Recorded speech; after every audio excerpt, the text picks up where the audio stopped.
Welcome back. My name is Kit. I'm Andy. And I'm Steve. And this is Streaming Things, streaming 2024. Oh, strap in. Holy shit. Not on. We are going to, we got a little treat for you, but specifically Steve does. You know, everybody in the audience has kind of nominated and voted for and shouted out some of their favorite moments from the pod throughout all of 2024. And Steve has spent many, many hours going back and editing out those clips and putting them into one supercut of all of everybody's favorite moments from the year for your listening and viewing pleasure. I assume there's a video version as well. Oh, of course there's a video version. Oh my goodness. Some of these jokes don't even work half as well without the video version. I'm stumbling around because the way that the pod works is I don't even know what moments are on there because Steve did everything. So I'm really excited to check it out as well. That's the pod in general. We're listening like, oh, it's pretty good. I don't even watch Severance. It's such a surprise when we do the pod. Wow, Steve, this is crazy. Yeah, it's been a lot of fun going back and reviewing these clips. Like Kit mentioned, a lot of you helped me out. You submitted timestamps and episode numbers and helped me find these clips. You guys chose what clips you're about to see. And a lot of them. So it's your fault. It's your fault, A. But B, it was so much fun to go back and revisit some of these because some of these episodes from like February of last year, like I don't even remember half the stuff. Yeah. Well, yeah. I mean, I'm just in case this drops in 2025. Full disclosure, I don't know when I'm going to get this done. So I'm just covering all my bases. That's good. But it's so great to go back and like revisit some of these moments because like I've completely forgotten about it. So it's like watching them for the first time. Like, yes, jizz. I remember that being a joke. That one was on the forefront of my mind. I'm very excited. Thank you guys for making it through all year with us. All of these moments, many of you, and ensuring that they occur. But yeah. Enjoy everybody's favorite moments of the entire year. We hope it makes you laugh. We hope it makes you smile. We hope it it causes you a dearth of unhappiness. Good use of the word dearth. Thank you. Yeah. For a second, I was like, oh, he said it wrong. Oh, no, he didn't. I've turned it around. Practicing all year. Oh, that should make it into this year's best of. We love you.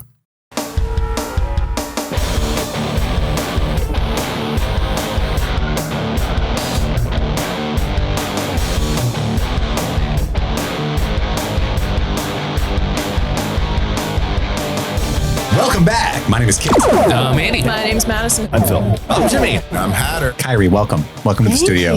With us today is one of our beloved patrons and friends, Ricker. Hello. Also, we have a very special guest this week. Great friend of the show, Sydney Volpe. Welcome. Hi. Good to be back. And I'm Steve, and this is the Best of Streaming Things 2024. Hey, guys.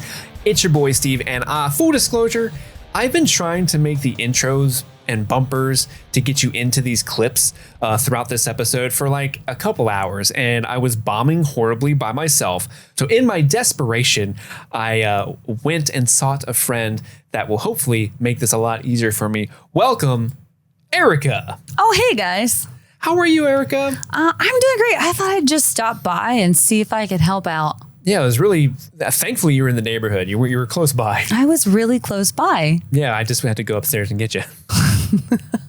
What you're going to listen to in this episode, guys, is a bunch of clips and compilations that you, the Stream Fiends, have submitted throughout the year as some of your favorite moments on the podcast. Now, I will say at the top that not everyone's submission was included in this episode. There were so many of them, and I can only fit so much within 2.5 hours because we don't want to like drive away too many people. It started at 4.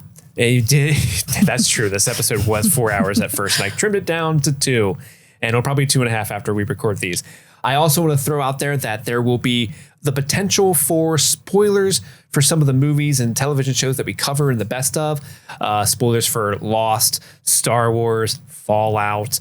What are some other Game of Thrones, House of the Dragon? Gremlins. Again, minor thing. Yeah, Gremlins. Some minor things.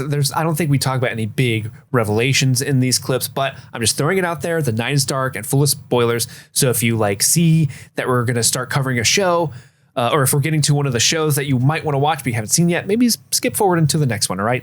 Time codes are in the show notes. Erica. Me. Do you remember the first show that Streaming Things covered in the year 2024? Let me go back in time. Oh, I think I know. It's Lost. That's right, Lost. Everyone loved our Lost season 1 coverage. This next clip that you're going to see, well, first of all, the next several clips are from that coverage, but specifically this first one is from, I thought it was appropriate, the very first episode that we recorded in 2024. This is from January 1st, 2024, the Lost episode titled Hearts and Minds. And I think it's the episode that finally got Kit Laser into Lost. Bullshit aside, holy shit, this episode, guys. Hearts This shit was crazy. and Minds. We're going to talk about our overall thoughts. If Madison and I have never seen the show before. Steve has. We've got a few skits in the games at the end. There's sister fucking in this. I love how smutty and low the show just got. I knew Ian Somerhalder was there for a reason, and it just hadn't gotten to it yet. How many jokes did I make about how kind of weird with her he was? Literally. So many. And I'm over here like, I can't wait till Hearts and Minds. So we were spot on. It wasn't Yeah. like we were being weird. I know. Well, didn't we discuss like, oh, maybe they were kind of written to be a couple at first, but then they like I thought switched it was a thing, or it was a couple, and they changed it to They brother and changed it, sister. and I yeah. was like, oh, that's like why They left they're the like, subtext in. Yeah, they're like No, two you young, fucked her. beautiful looking women. Oh God! Is this the start of like the stepsister craze in the adult industry? Maybe. That's Lost? wild. Possibly. Interesting. We can all thank Carlton Cuse for this. Wow. Wow. I love that the entire episode is just about Locke trying to therapize him to stop fucking his sister. He's like, you gotta let it go, man. We gotta we need He to find saw out what's right in this through that hatch. shit. You can't be banging your sister anymore. Okay. We got important things to do, and you are obsessed with it. I get it, man. I can see it.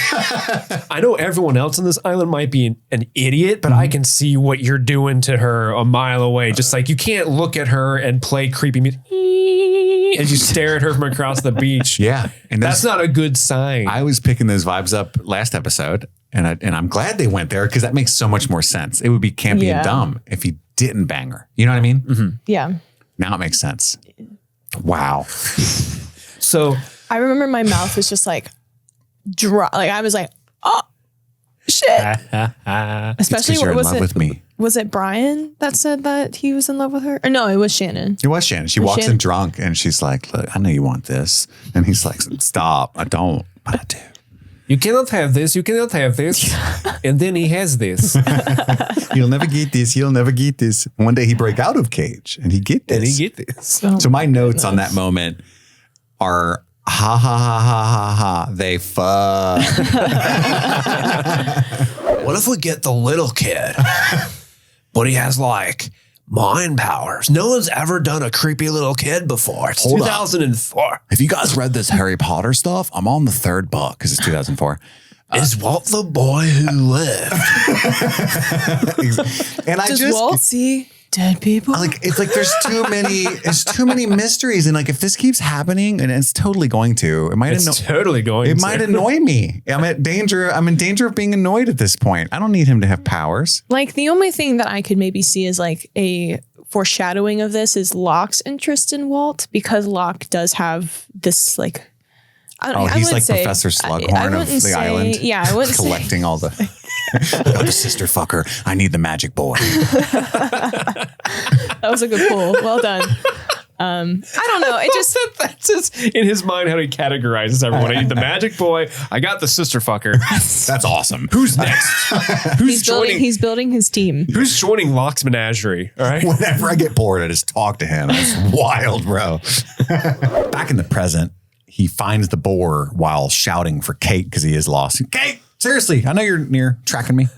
I'm lost. I'm not going to lie. And she's watching. He doesn't know it. And he pulls the gun on the boar. They stare at each other.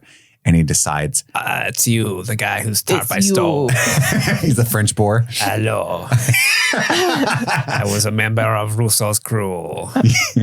You grab my son. You will pay very dearly for what you did to my little piglet. He decides not to shoot it. No, oink oink. And the only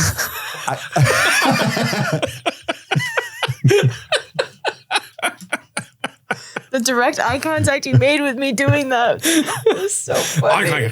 I'm going. Like, wee. He sets the leg, which is Ooh. crunchy, uncomfy, Crunchy. which I don't get because he's able to set it and then finds out it's crushed later, and it's like, you're a terrible doctor.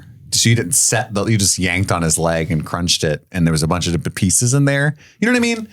Like, I feel like he should have known it was crushed at that moment, not felt a fracture, felt like he put it back. Maybe it was crushed in a different spot. Like he set like the lower part of his leg, but like the upper part of his leg was the crushed part. Oh, I didn't realize this is a whole jelly thigh. Uh-oh. Oh, shit. It just plumb came right off. Oh, his dick's gone. I don't want to be in This is murder. So after he sets the leg, Charlie is being such an annoying douche. Like, Jack is clearly got a lot going on. He's very stressed. And Charlie's like, what do you think 9 times 3 minus 4 is? And Jack's like, I don't know, man. I need to fucking know. There's no calculators out here, Jack. Huh? Who shot JR? Who shot JR, Jack? It was all a dream, Charlie. Get out of the way. He's the best. Big Dallas fan, Charlie. I also watch Golden Girls. Who didn't? I'm just a normal man. Normal innocent man. Charlie was annoying me. And Kate ruins the moment that I'm having with this show because she runs up to Claire and goes, I'm scared too. And for me, I was like, not helping. That's not a good. Yeah. Not Honestly, a good thing I'm to say. terrified. You could die. Me as the main character, I'm also scared. Have you ever noticed how hot I am? I just thought maybe Yes. you did notice that. Yes. I'm not pregnant, so I'll be fine no matter what. But I am scared. Yeah. Yeah, I just thought that was a little weird for her to throw in there. But I get it. Like, I wouldn't want to help somebody deliver their baby either. And having seen women give birth twice, it's fucking wild. And I cannot imagine Doing that in the remotely woods. doing it in the woods on an island. With no medication. No epidural. I mean, not to get too in the gory details here, but even a normal, like, a birth where nothing goes wrong, there's like a lot of blood. There's stitches that need to be applied to certain very sensitive areas. Booty holes get ripped out. Everything happens. It's wild. Yeah. And I just can't imagine. Mm-hmm. Imagine if she needed to have like a C-section. Like, That's not happening. yeah. That would be death. Yep. Yeah. I feel for Claire. I would be so scared. So scared. So It's scary scared. anyway, dude. Yeah. In a hospital, it's terrifying. As the dad, I cannot imagine Yeah. what the women are going through. Yeah, no, it's crazy shit. I mean, Arya, that was like 2 hours of like the pushing. It was not an easy Wow. one. She was almost 9 pounds. Wow. Yeah. So That's tough. It's a big baby. yeah, wild shit.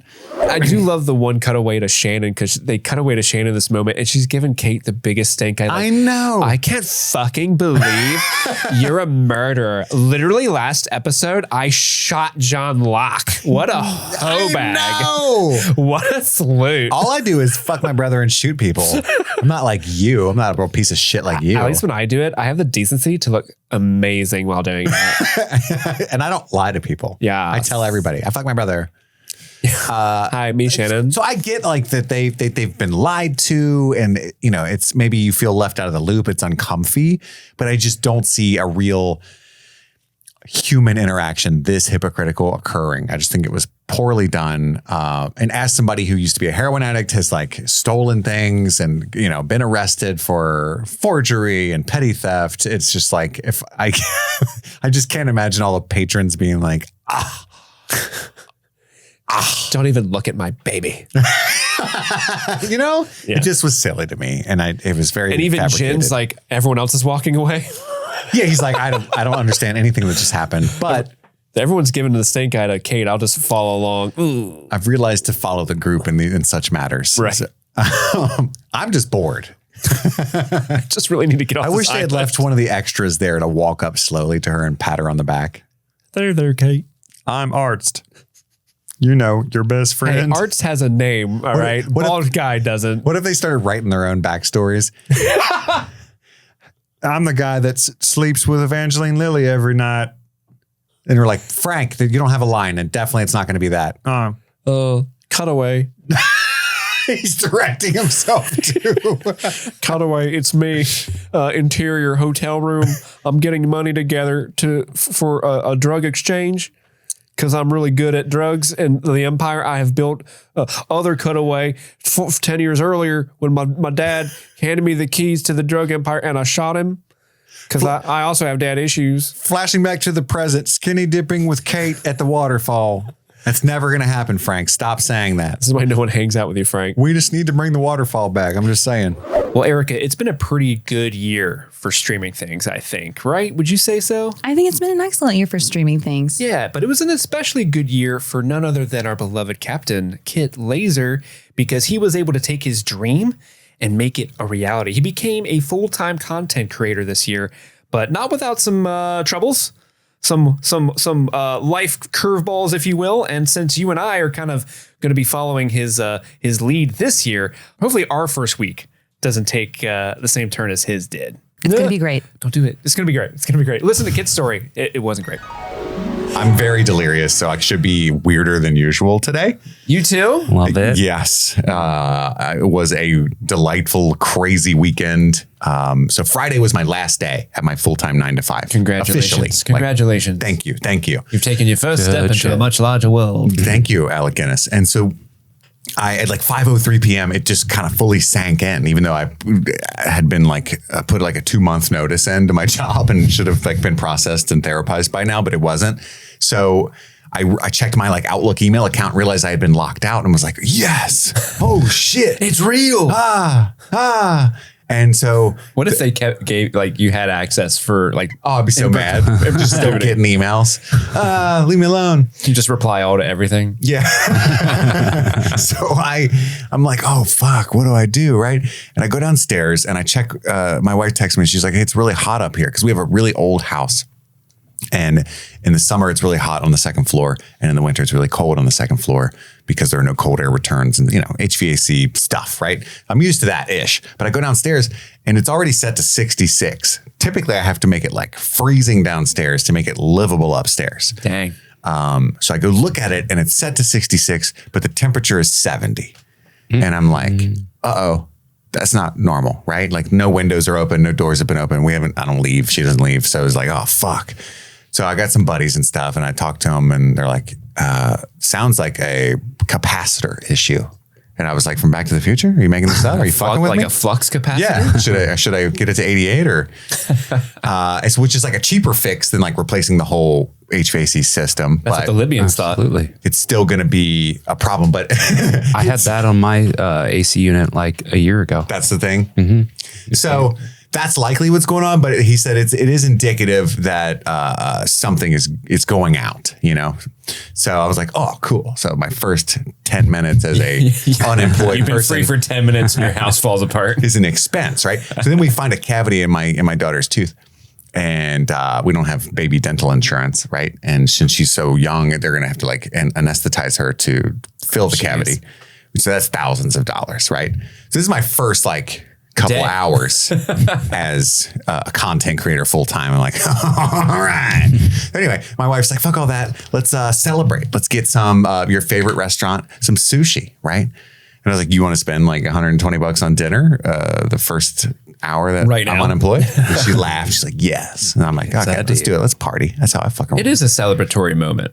I agree. Yeah. At least the universe did not. The universe was like, I want to keep you humble, you little shit. So I got some like land and sea, which is like the filet mignon and lobster sushi. right. You know what I mean? Surf Whatever. and the- turf. Yeah, I love that. All that I've shit. never heard it called land and sea. I like that better. It's the name of the roll at Miyako. Surf and turf is very Red Lobster. Land and sea is the expensive stuff. So I'm like, all right, fuck yeah. So I eat a couple rolls of sushi, some steak hibachi. I'm having a great night-ish. We're having a good time. We bake some cookies as well. I forgot to tell you that. Ooh, fun. Eat those. I'm laying there watching Jaws for the podcast. And Also on Patreon. I Stay feel tuned. some rumbling in my gut. Long story short, I get ferocious food poisoning. I'm up all night puking, hugging the toilet. God. Pass out at some point on the floor and sleep for a few hours. You poor Wake bastard. up, shit my pants. I'm not going to lie. I'm not going to sugarcoat it, Steve. That happened, right? Shit your actual pants. Somebody did. I didn't. And it's not my first rodeo. So I put on swim trunks and went about my day. I swear to God. What? Just cuz. You know? You didn't have time for a freshen up? It's not my first rodeo, so I put on swim pants. What? Just for in case round 2 Yeah. comes a knocking. Easier to watch. I see, what I'm saying. I see what you're The saying. undies now. are built into the line. I mean, I took a shower and then I put on swim That's trunks. where I was getting hung up on. It was like, well, guess I'm sitting in it. No. Took a rigorous shower. I think Kit needs a nice marinade. You know what I'm saying? So then I can't eat anything all day. It's my first full-time day. We're all celebrating. I'm eating crackers and ginger ale, playing Fortnite with my son, laying around, finishing Jaws, doing notes, watching Game of Thrones, blah, blah, blah, blah. Trying to be a man, go about my day, napped my daughter for my wife and all that stuff. And around 12:30 at night, last night, or this morning rather, I'm like, all right, time to pass out, get up and pod all day. Hopefully my stomach's a little better. We'll see what happens. I hear a pounding on the door. And I'm like, this is fucking 12:30 a.m. Wakes my daughter up. My dogs are going crazy. I'm like, what the fuck? I'm about to cry. Yeah, I'm like, what the pounding at the door at 12:30 a.m. is never a good pounding. What the fuck? What the fuck? And my wife yells down, it's the police. She's got the ring alarm. Yeah, that's the sound of the police. So now what's funny about this is like, I've got all these like broken blood vessels from vomiting and stuff around my eyes. I'm mad that they're even there. You smell like shit. I'm mad at the dogs. I'm wearing swim trunks. I'm bald. I'm covered in tattoos. This is, you know what I mean? So I swing open the door and I look guilty as fuck. And you're like, what, pigs? Of what I don't even know yet. And they're like, hey, we got a report of a fist fight on your porch. And I go, and I'm all huffy and shit. So I look like I'd just been fighting, And I'm like, what? But the way it probably came off was, what? But I'm like, what? Oh, it's our mouth. What? And the cop immediately went, hey, I got to ask. And I was like, Did you shit your pants? I was like, no, okay, you got to ask. That's fine. But there's what? Like, no, there's definitely not. And he's like, who's in the house? And my immediate gut reaction was like, your fucking mom. It's none of your business, right? But I was thinking like, it's my wife and my 2-year-old and a bunch of dogs, dude. Like, we're just chilling. I haven't been in a fight in like 15 years, And Not to brag. they're like, okay, well, and I was like, you got the wrong porch, maybe? Because I'm like, somebody might need your help. I'm like looking up and down the street, you know what I mean? Dude's next door going at it. There's a corpse across the street, like on someone's porch. He said, no, they said it was this one.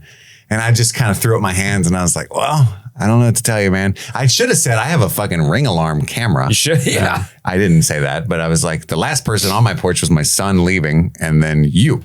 So, but I just was like addled and like, huh? I'm still to this moment you're confused. You're sick. You're delirious. Yeah. So Probably a little sleepy. they were like, all right. Definitely didn't believe me, all right. Just had to check. The one guy's like unrolling his sleeves, like 'cause he was getting ready. He was getting ready to box with no gloves. And that was my first day as a Sir, would you like to catch these hands? full-time content creator. So Man, what a opening chapter to this journey. one day in the bank. Next day is today. And here we are recording. Erica, once again, thank you for joining me in studio as we go in between the clips from the best of the year. It's pretty late in the morning. Pretty late in the morning. It's pretty late in the day, as you can tell. Sunset and sunrise are very difficult for Steve. They're the same picture. But it's pretty late in the day, and I think that's only appropriate that now we shift into some clips from our After Hours episodes that you can only catch on Patreon. If you're not on patreon.com/streamingthings and subscribing to us, please do so, because you'll get random ass stories like these. 45 most popular stripper names. Okay. It's according to Star 94.1. Was that a radio station? By the way, one of the only strippers I've ever met was named Star, was her chosen name. Ooh, okay. Yeah. Oh, these, okay. I guess this is like actual, their real names, not their stage names, maybe. Number 1, Crystal. Okay. Tiffany, Amber, Brandy, Lola, Angel, Ginger, Candy, Charity. No, that's not Chastity. I know, but I'm saying Charity. I That's knew fun. a Charity, by the way. Did you really? Yeah. Wow. Anastasia, Cherry, Kitty, Jade, Destiny. There's Destiny. Devin, Chastity, number 16. All right. You and Star 91 are lined. What are the other ones? We got Raven, Scarlet, Bambi, Star, Paris, Star, Dallas, Diamond, Sky with an E, Trinity, Tawny. Oh, Matrix fans in the strip clubs. Yeah, Layla, Lexi, Roxy, Nevea, Sure. Nevaeh, Nevea, Ashlyn, Aspen, China with a Y Sure. from the WWF, Yeah. Lexus, Unique. Okay. That is a unique name. Chardonnay. Love a Chardonnay. Houston. We have Now, a problem. That's an interesting one. London, Coco, Lucius, Really? Mr. Malfoy? Mr. Malfoy. Are you sure it's not Luscious and you're an idiot? It's probably Lush.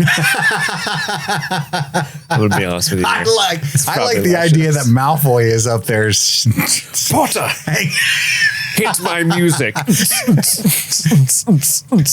I'll free Dobby after I hang this dong. He like disrobed. He's got the Dobby sock on his dick and balls. Dobby a sock.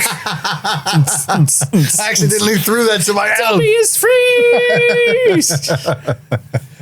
Delight, Capri, Trixie, and number 45, Cinnamon. Cinnamon. Thank you, Star 94.1. Yeah, you made your point, man. Did I ever tell you about the time I accidentally watched porn with friends? Accidentally? Yeah. We watched Okay. porn together accidentally. It was like me and like Phil? 7. Yeah, Phil was This one was of last them. week. Yeah, this was last week. We were trying to find Star Wars. No, this was like, Somebody pulled up Star Wars and we just watched it. yeah, we're like, that's not, where's Carrie Fisher? Oh, there she is. Oh, this is during that phase. No, we were at my buddy Pete's house and there was like 6 or 7 of us. And we wanted to watch a really, we wanted to watch like a bad B movie and just make fun of it. You know, that was the vibe we were going for. Yeah. And this is like when Netflix was just new to streaming. Like they had just made the leap from sending you DVDs so you could actually It's like House of stream Cards, the season 1 era. stuff. Before, even before that. Like this is brand new tech. And it was also before I think they like scrubbed what they had on the service because we found this movie that on its surface, we're like, oh, this looks like a great B movie. It was called Ghost in a Teeny Weeny Bikini. And it had like a very, You thought it was like a Frankenhooker kind of thing. yeah, kind of. So we start watching it and the movie like immediately like dips into like a soft core, like porn scene with Was there like a my saxophone? saxophone music Yeah. and everything. And I remember it was a woman. They were supposed to be like soldiers. And so the woman's in like camo. And there's one point where she's like cowgirling the dude, but she's got like 2 M16s on either hand. And she's like, oh yeah, looking around like, oh, are we still safe in the jungle? But it's clearly they're in like a warehouse and they just put some lights and Oh my gosh. foliage behind her. And we were just kind of like, well, that was a dumb sex scene. Ha ha ha. 5 minutes later, another one starts. And then again, it goes back into the like, Yeah. like the sax, and we're all awkwardly just sitting there like this is interesting. And then a third one happens, and that's when my friend Pete finally goes, are we watching a porno? And we were like, yes. And then there was a long pause, and then Pete goes, do we stop? Did you? No, we kept going. Oh my gosh. And he was thrown out of the room. We kept going because it honestly was like really fucking funny because Sure. it was very, you know, it was a porno, but it was very self-aware and goofy. Yeah, they usually are. There was ones a with the musical plots. scene at one point that randomly they all just start bursting into song and dance and Oh wow, you got the talented porn stars. yeah. Wow. yeah. It's fun. We watched porn as a group on purpose a few times, you know. So that's I'm not judging you there, you know. I think that's only happened to me once. It was in college. Like, Porn as a group in college. yeah. That sounds But it was just all women. It was all women. We were just watching. Yeah, like, haha, let's put porn on. I mean, this was a time. Girls. We were like covering the dog's eyes, like, no, you're too young and innocent. This was a time where not all of us had internet connections. You know, you had to combine resources. You know, Yeah. like, hey man, help me out here. I've got dial up, and the computer's in the living room. Andy, my parents don't let me stay up past 11. Look, I got you, buddy. This is called Kazaa. Oh, have you ever heard of Bear Share? We can have a mysterious porno vid to watch in 2 hours if we click this button. Oh, Bad news is I don't know what it's going to be. as long as mom doesn't take a phone call. Either that or we can play EverQuest. It's up to you. Ooh, EverQuest. Hell yeah. Hard choice, Andy. Hard choice. My buddy called me last night because Cool. he wanted me to he wanted me to help him set up his PlayStation he bought his kid because he doesn't play video games. What? Yeah. He's like, how do you, it's not working. He's like, old man yells at cloud. He was like, back in my day, He's like shouting on. you put a fucking game in and you just play it. This took 8 hours to Hitting download. And now I got to create an Activision profile, even though I already got a PlayStation profile. Anyway, but in that conversation, somehow he ended up saying, you know, there's like a shortage of tops, I hear, in the gay community. And I was like, really? He's like, yeah, I read an article where like there's a shortage of tops. Most people want to be bottoms. And I was like, really? I don't think that's true. He's like, that's what it said. He's like, I think it makes sense because people are lazy generally, you know? And I and I was like, huh. Oh, maybe it's like a you know, they prefer the prostate stimulation thing, you know? Everybody's kind of jealous for that feeling. You know, we were just kind of trying to theorize why this might be.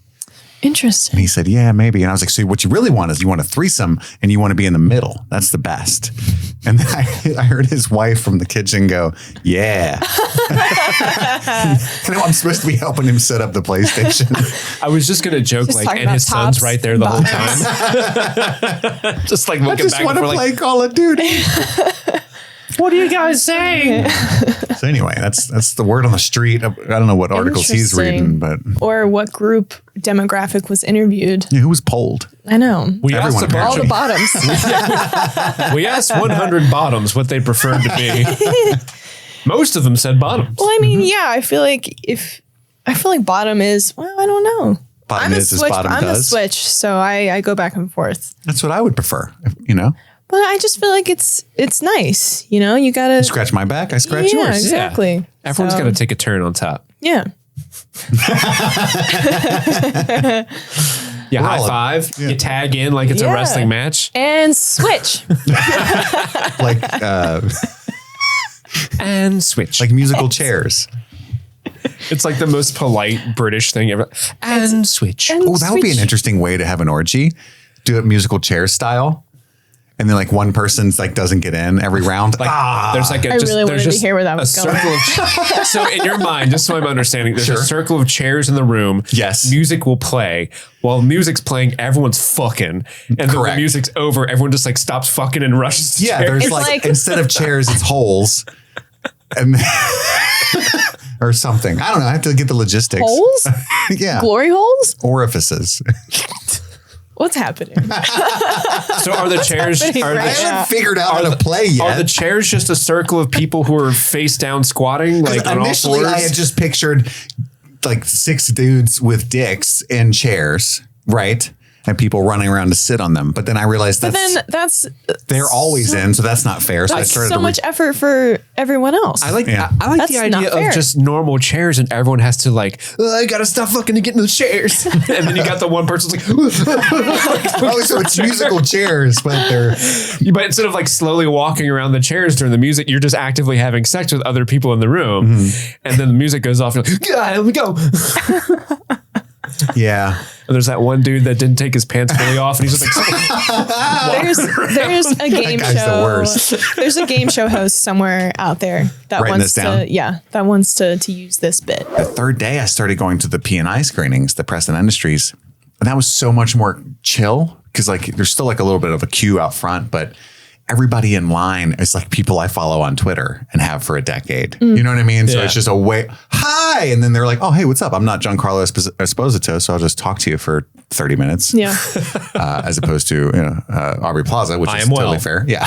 And like hung out with Dave Chen from the film cast, and that's where Sydney was. Aubrey Plaza's movie was called My Old Ass. Great Which is name. it's a great movie. It's the new Megan Park film. If you guys saw The Fallout, that was her first film. It's got, I'm adding it to my it's got letterbox Maggie right Ziegler. now. It's so good. But anyway, My old ass. We were so exhausted that Sydney and I are just in this press line making my old ass jokes, you know, much the way that Steve and I would. Like, you know, it all started, Sydney's hilarious. And we're just quietly looking around and she's like, damn, my old ass is packed. Everybody's trying to get into my old ass. And so that so just funny. unleashed an avalanche for an hour. And we just can't stop making my old ass puns until my we're God. crying. That's so you would good. have had a blast. Sydney's my people. People are clamoring for my old ass. People just really want to look into my old ass And then we walked in the theater. and She's like, review it on the LBXD. It's like, I am now inside my old ass. Anyways, that was one of my honestly best memories I'm of the eating fest. popcorn in my old ass. That's right. That's right. Do Most they of have those, snacks in my old ass? they do. Are they sweet or They do. crunchy? I tweeted her the other day. I was like, remember that time we were both in my old ass and then I cried afterward? Because the movie made me cry. It never stops being funny. I'm just crying in my old ass. Yeah. Well, there's so many people in here. How could I not be? Right. Fun times. How many people can you fit in my old ass? Apparently about 130. Wow.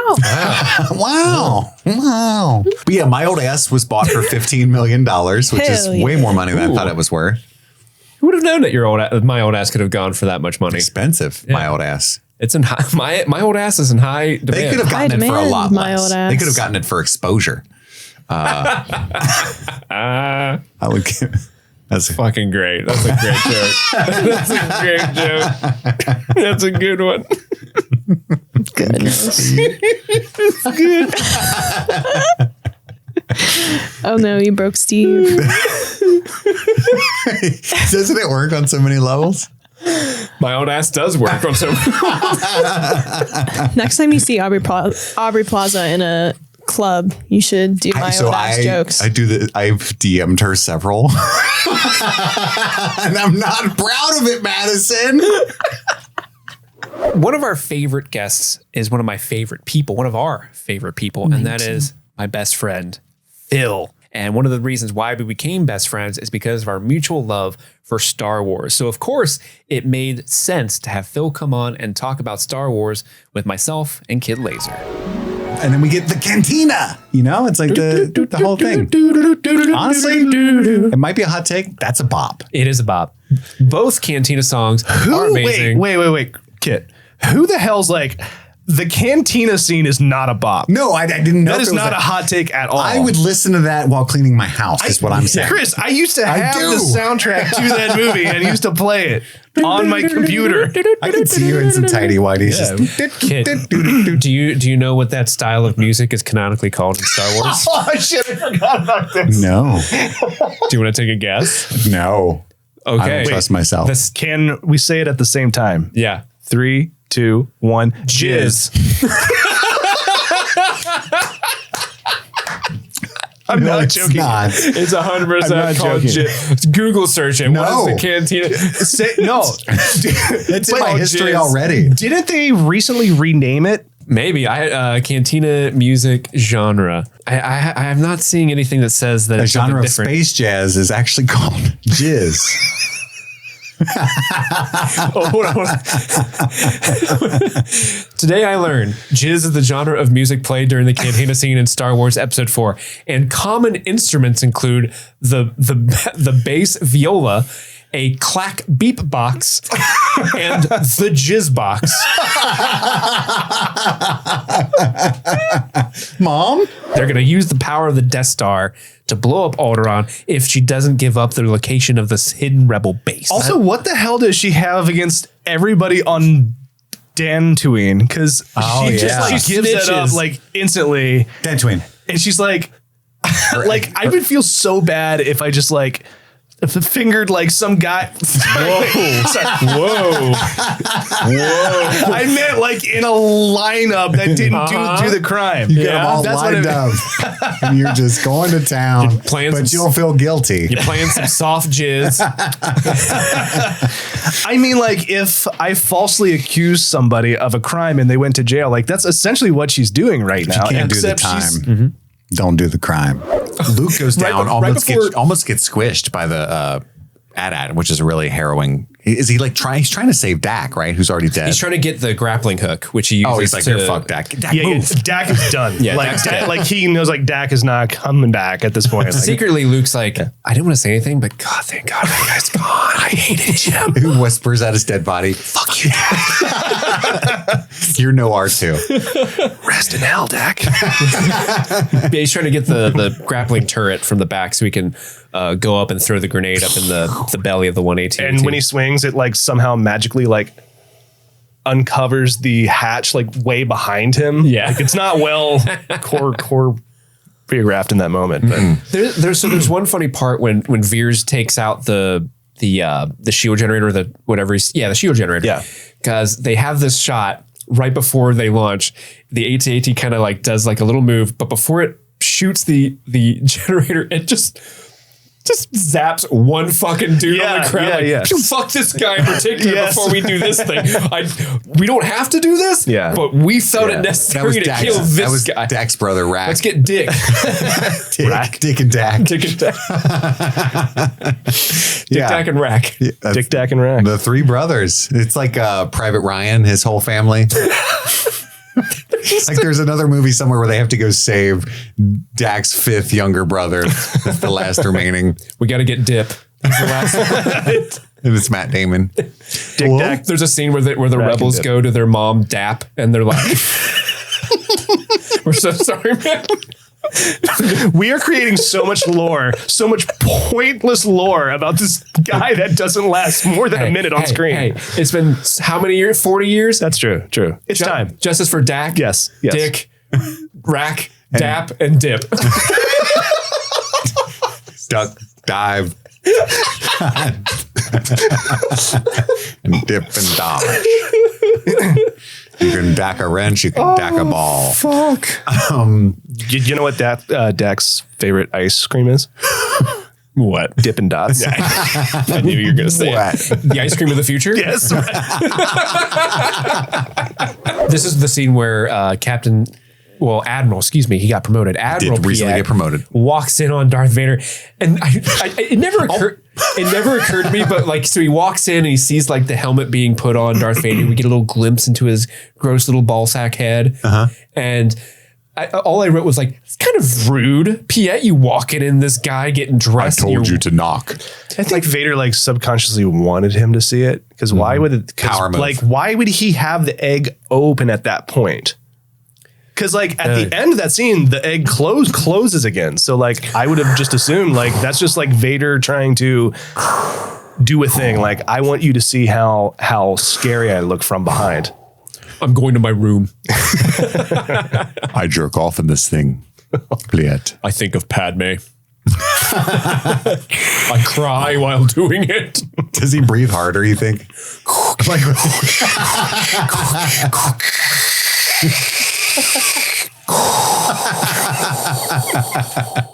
Jesus Christ. but he doesn't. He can do it with the Force. This is the show that Spotify wanted to take off the internet. Yeah, right.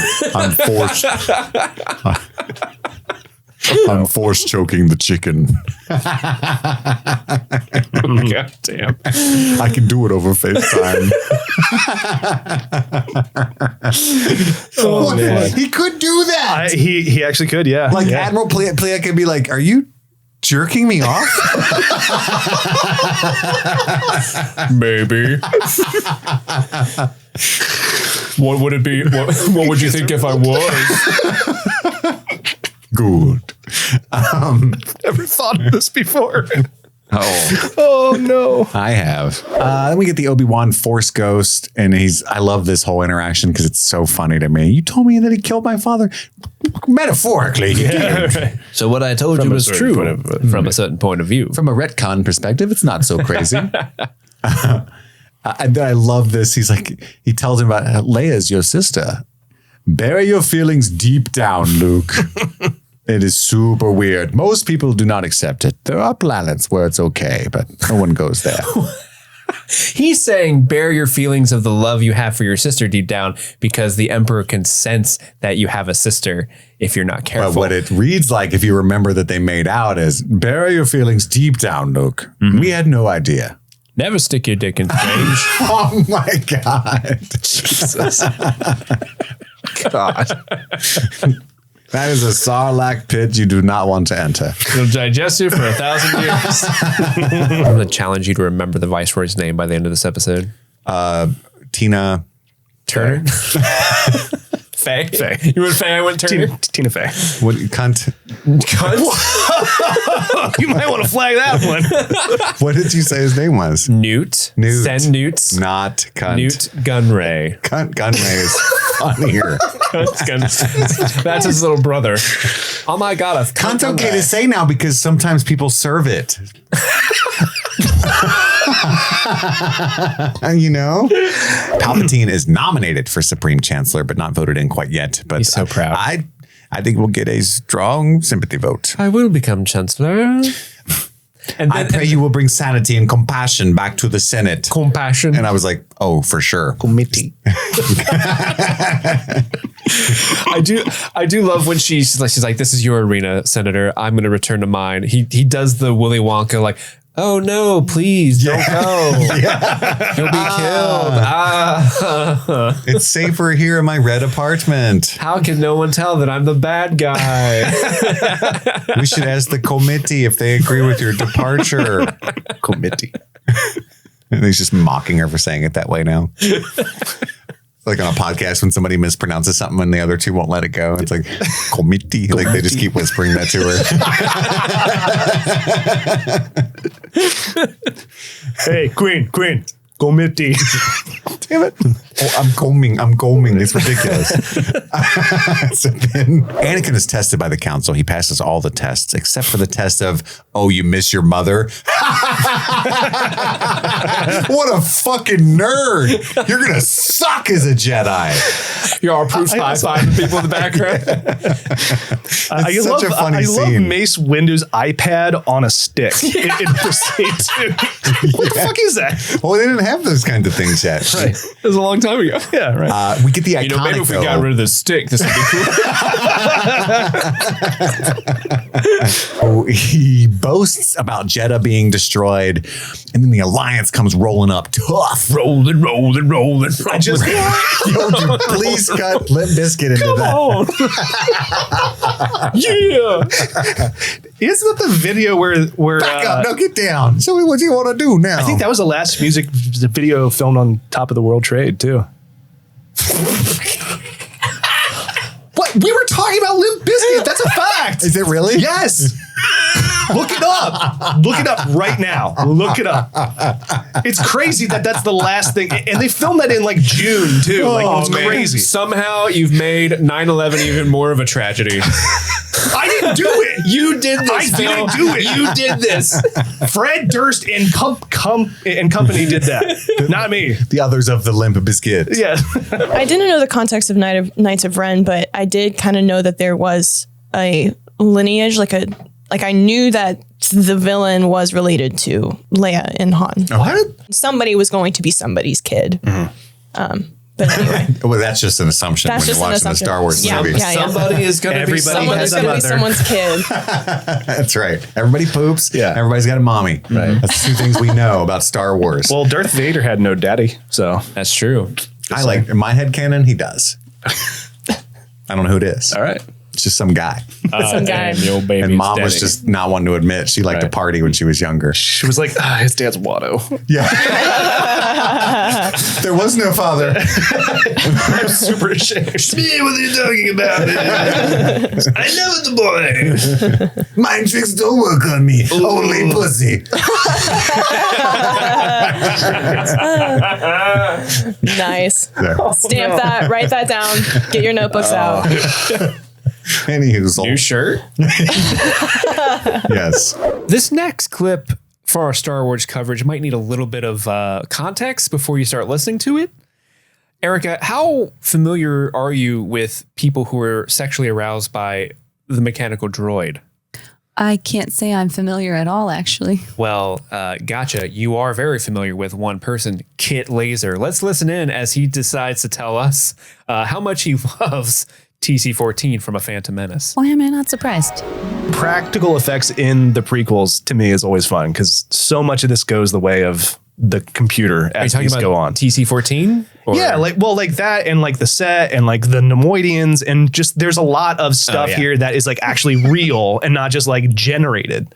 I just realized what my note meant now. What was your note? I'm embarrassed. That's never stopped you before. It says YTC14 kind of. Oh, you feeling TC-14? I think it's the first time we've seen a female voice in one of those robots, right? Ichuta. The Bespin one that we see that's like we don't know if it's. We don't know their. We don't know their gender. Don't gender these droids, kids. Well, the voice actor. Come on, guys, let's grow up. We know, they're humans. Which droid are we putting in the most fuckable category? Naked C-3PO. My pods are showing. That female 3PO from the prequels. Yeah, you really the liked silver- her. Damn, Chris. The She silver was like one? a Chuta. Yeah. She knows. That's why I miss Madison. Yeah. Every time She I get was hot. bonked, she would be like, She I'm was with you. hot. Thank you. I agree. I'll validate anything for you. They made fun of me because I wanted to fuck that droid. We're just like, what the hell? Well, She was cute. Out of She left was cute. field. If silver protocol droids are Kit's thing, that means there's I think Return of the Jedi, like you definitely wanted to fuck C-3PO's leg. Yeah. Like, I don't know why, but his right leg. I cannot wait to So hear about sexy. how he feels about Red Arm. C-3PO. I like it when he's got the battle droid head. I don't know why. Roger. It's like kinky.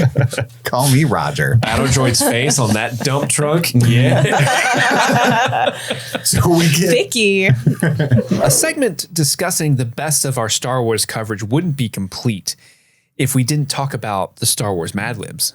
Absolutely. How would you describe the segment Star Wars Mad Libs from Streaming Things? Wordy. A wordy is a word that of all the words you could have chosen, that is certainly one of them. I got a better one. What's that? Chaotic. Oh, I do like that one. That's much better. That's much better. So if you guys didn't listen, what we did was we had a Star Wars themed Mad Libs book, and I would get the prompts for, for the noun, adjective, verbs, all that in the beginning of the episode. And then I would read the story at the end. So what you're about to listen to is a really funny moment of when we were capturing words for the story in the beginning of one show. And then we're going to listen to the finished story for a different episode. So they're words from two different episodes, but they're very funny moments in and of themselves. Let's take a listen. Phil, that means you owe me a noun. Battle droid. Kit, adjective. thirstily. Wait, that's thirsty. an adverb. Thirsty. Thirsty. Verb ending in ing. Blasting. Adjective. Mittens. Wait. Mitteny. You go to Texas and you forget all grammar.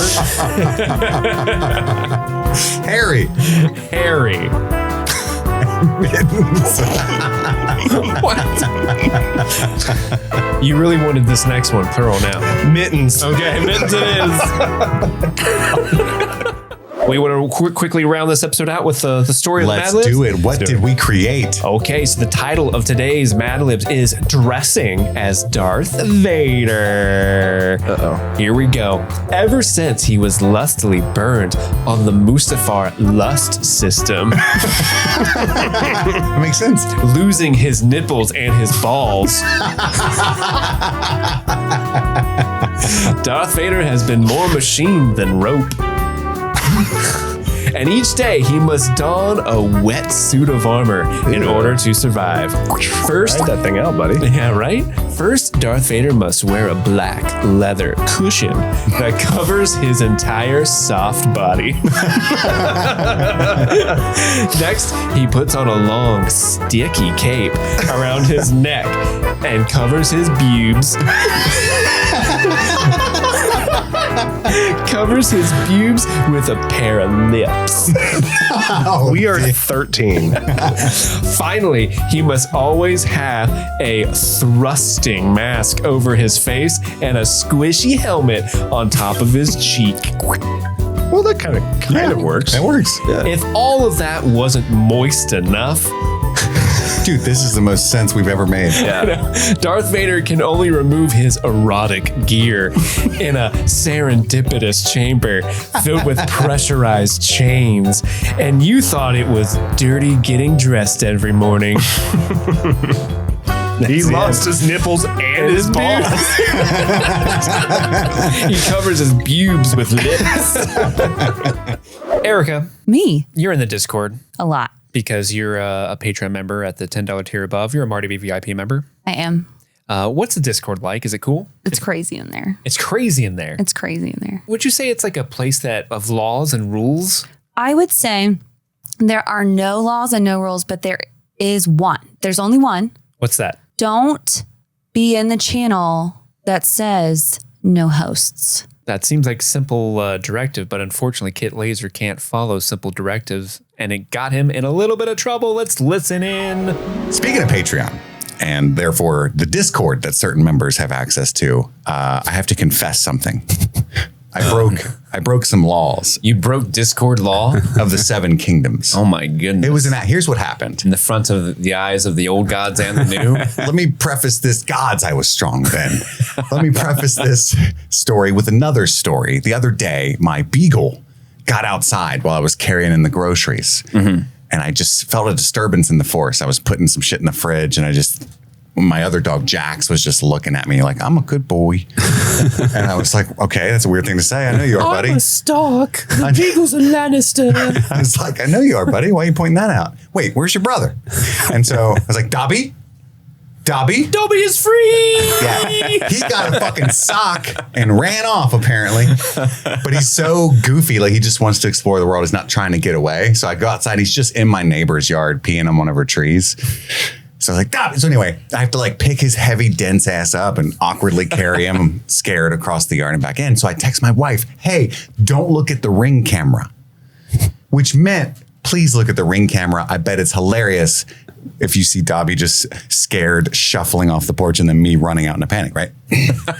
So I say that to say that when I logged into the Discord and I saw some of my beloved patrons telling me and the other hosts specifically, don't go in this thread On Discord.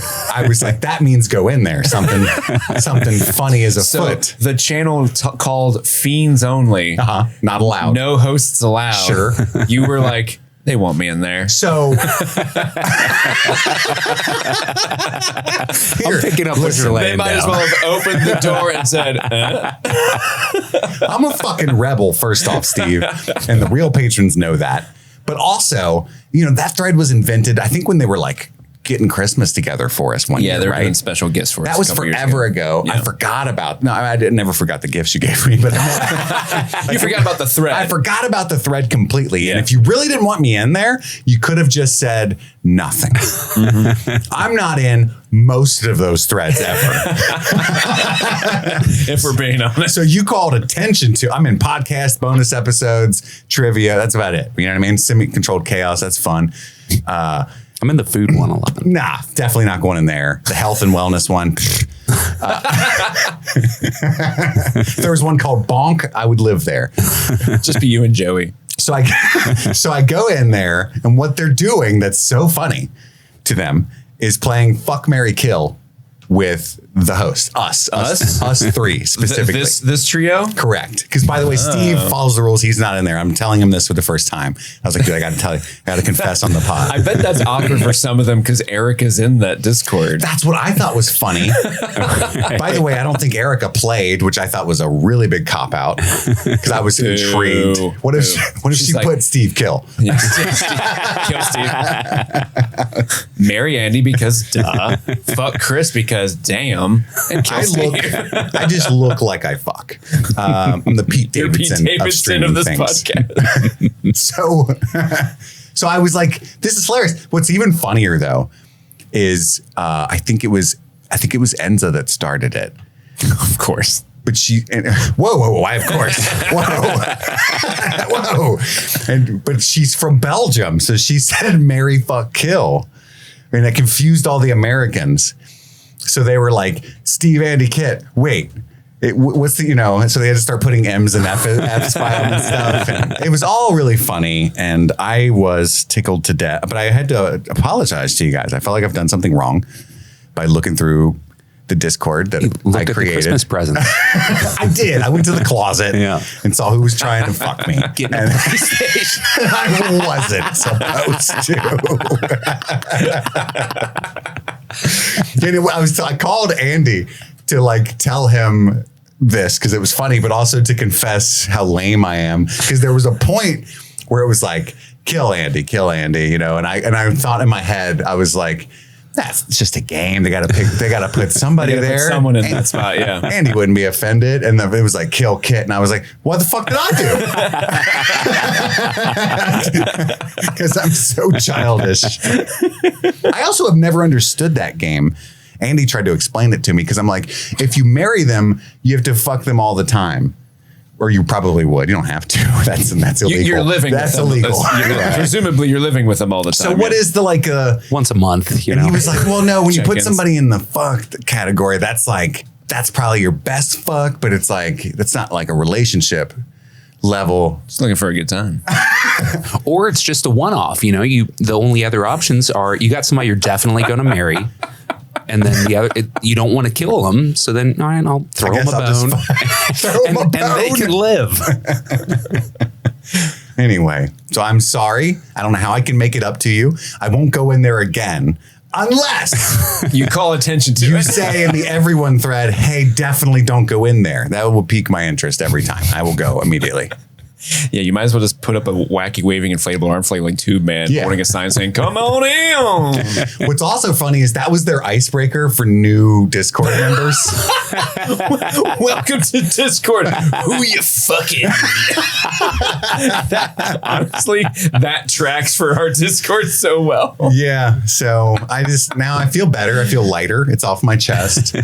And I'm, just wanted to tell everybody. So that's what happened there. That was that thing. Earlier this year, we had a pretty cool thing going on the main feed of the channel where if you were at a certain tier on the Patreon, you could mandate a movie that we had to review and we would put it on the main feed. Now, sadly, that benefit has gone away. We've kind of streamlined it. It's only available on Patreon now, but it gave us some really fun chuckles in the beginning of the year before we had to change the tiers up. So what you're going to listen to now for the next couple clips is some of our movie coverages that people have mandated that we listen to. Do you want to know what the first movie we're going to listen to is? Ooh, what is it? It's Gremlins, maybe our second favorite Christmas movie of all time.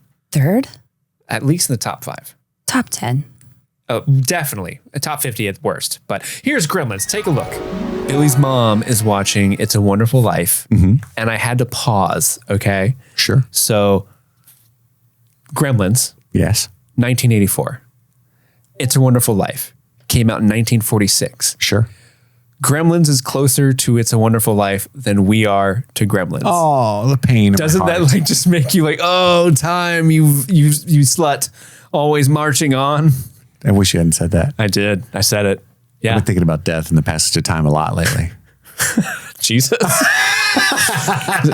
Some people are opening up presents. Others why are opening up wrists. Am I right? Exactly. I said that in my review of Dial of Destiny. Like I fucking hate this movie, but it did hit me on some parts because I've been thinking about death a lot. And that movie's all about the passage of time and nostalgia and kind of reckoning with itself. And I miss going on adventures with you, Indy.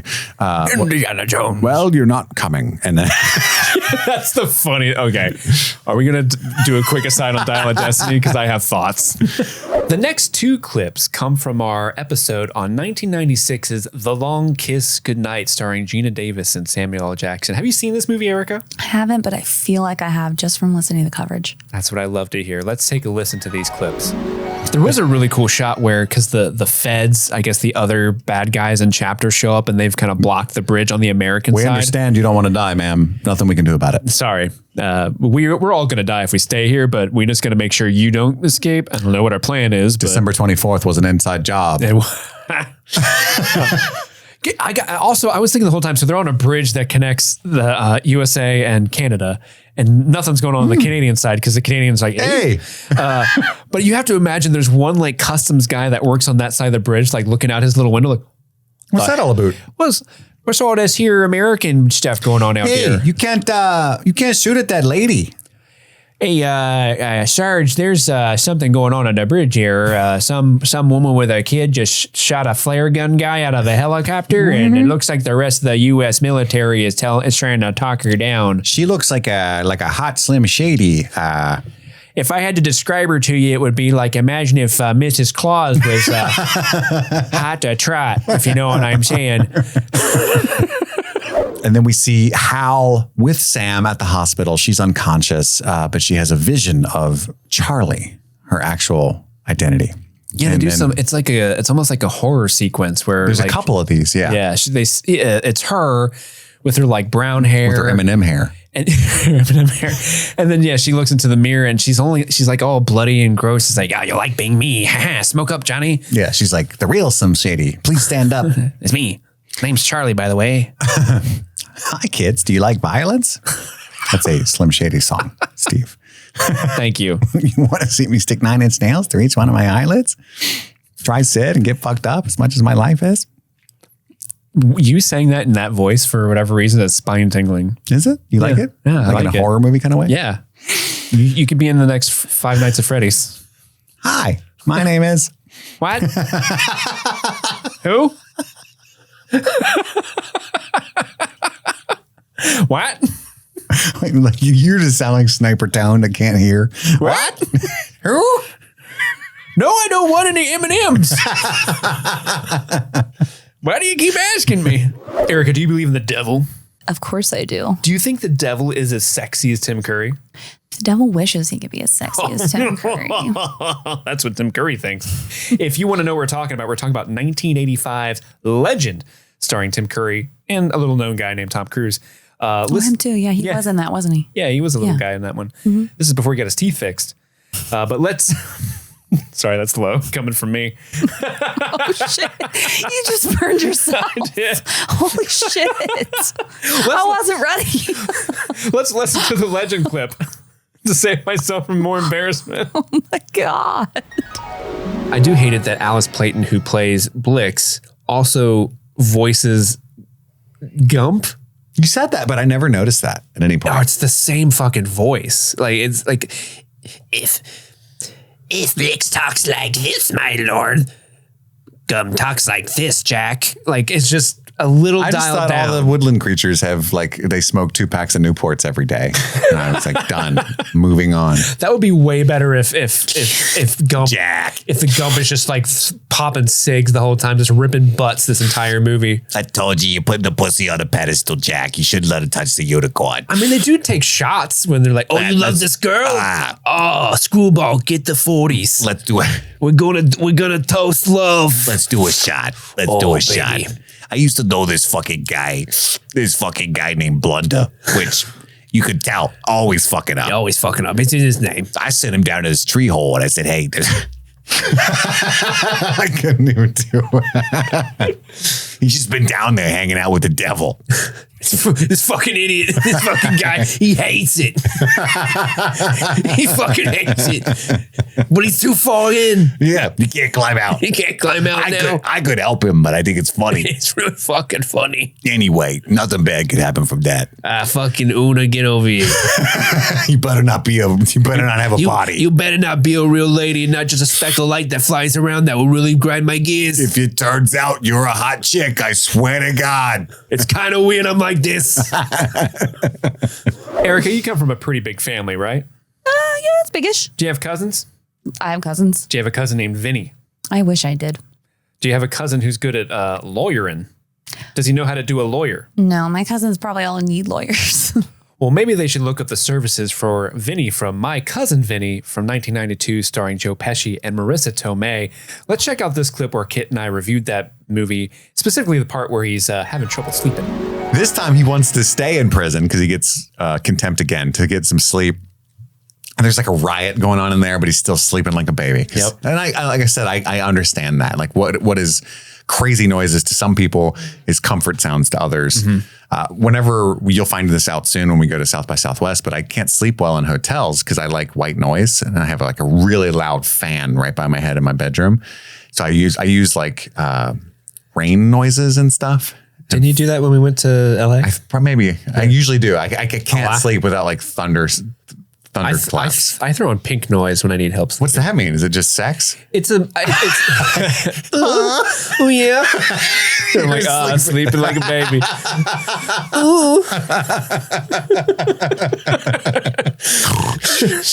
No, it's like I'm always used to sleeping near people getting laid. Yeah, it's never me, but I find it comforting.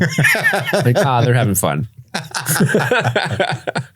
No, pink noise is like it's like white noise, but it's more pleasant because you know how white noise can be like that. Yeah, like TV stuff. It's more like an oscillating. It sounds more like an air conditioner kind of like that. Okay. Yeah. I could dig with that. I need something is all I'm saying. I can't have room tone or I'd lose my mind. By the way, when I was trying to send you that College Humor video of Batman who thinks people that are dead are sleeping. Did you end up watching that? No. Dude, check it out. But when I Googled that for you, I accidentally got like 12 hours of Batman noises to sleep to. So what are the noises? I don't know. I didn't watch it, but somebody out there. Justice.